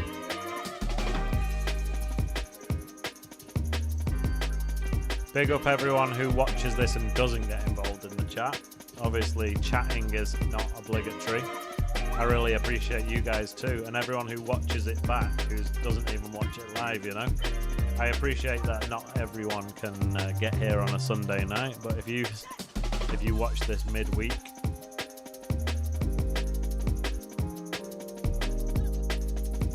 I really appreciate you guys. So, as I was saying at the beginning, today was a very special day for the channel because this channel finally got monetized, which means after a year of posting tutorials and live streams and doing this for free, I'm finally going to start to earn some money. And obviously it's not going to be very much at the start, but bit by bit it will grow and I'll be able to support myself and do this as my job. So thank you guys for sticking around. Thanks for watching. Thanks for watching all of my previous tutorials, and watch out for new ones coming soon. I uploaded a video today that was about a completely irrelevant topic, but just something I wanted to talk about. Shout out Jelly's in the chat as well. Basically, the video from today was about an electric guitar which I had as a kid, and then it disappeared, and I thought it had been thrown away by my mum.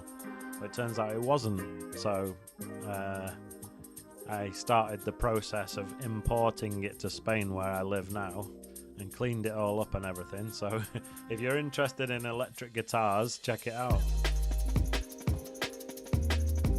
And yesterday I launched the channel membership, so if you want to become a member of this channel, that's a way of supporting me as well. There's 3 tiers, and each tier has different perks, and basically the top tier perk, which is like the $9.99 per month, is basically you get to get on a Zoom call with me once a month. We're all going to have a Zoom call together, and it would be good to put some names to some of these faces, and we can all share tips, and I'll give you some feedback on your tunes, you know, and I'd love to hear some of your music and give you some feedback, give you some lessons kind of in person on the webcam. And as I was saying before, if you want to do one-on-one lessons with me, all you need to do is send me an email to graish@icloud.com. Nice one, Shardik. I really appreciate it, man.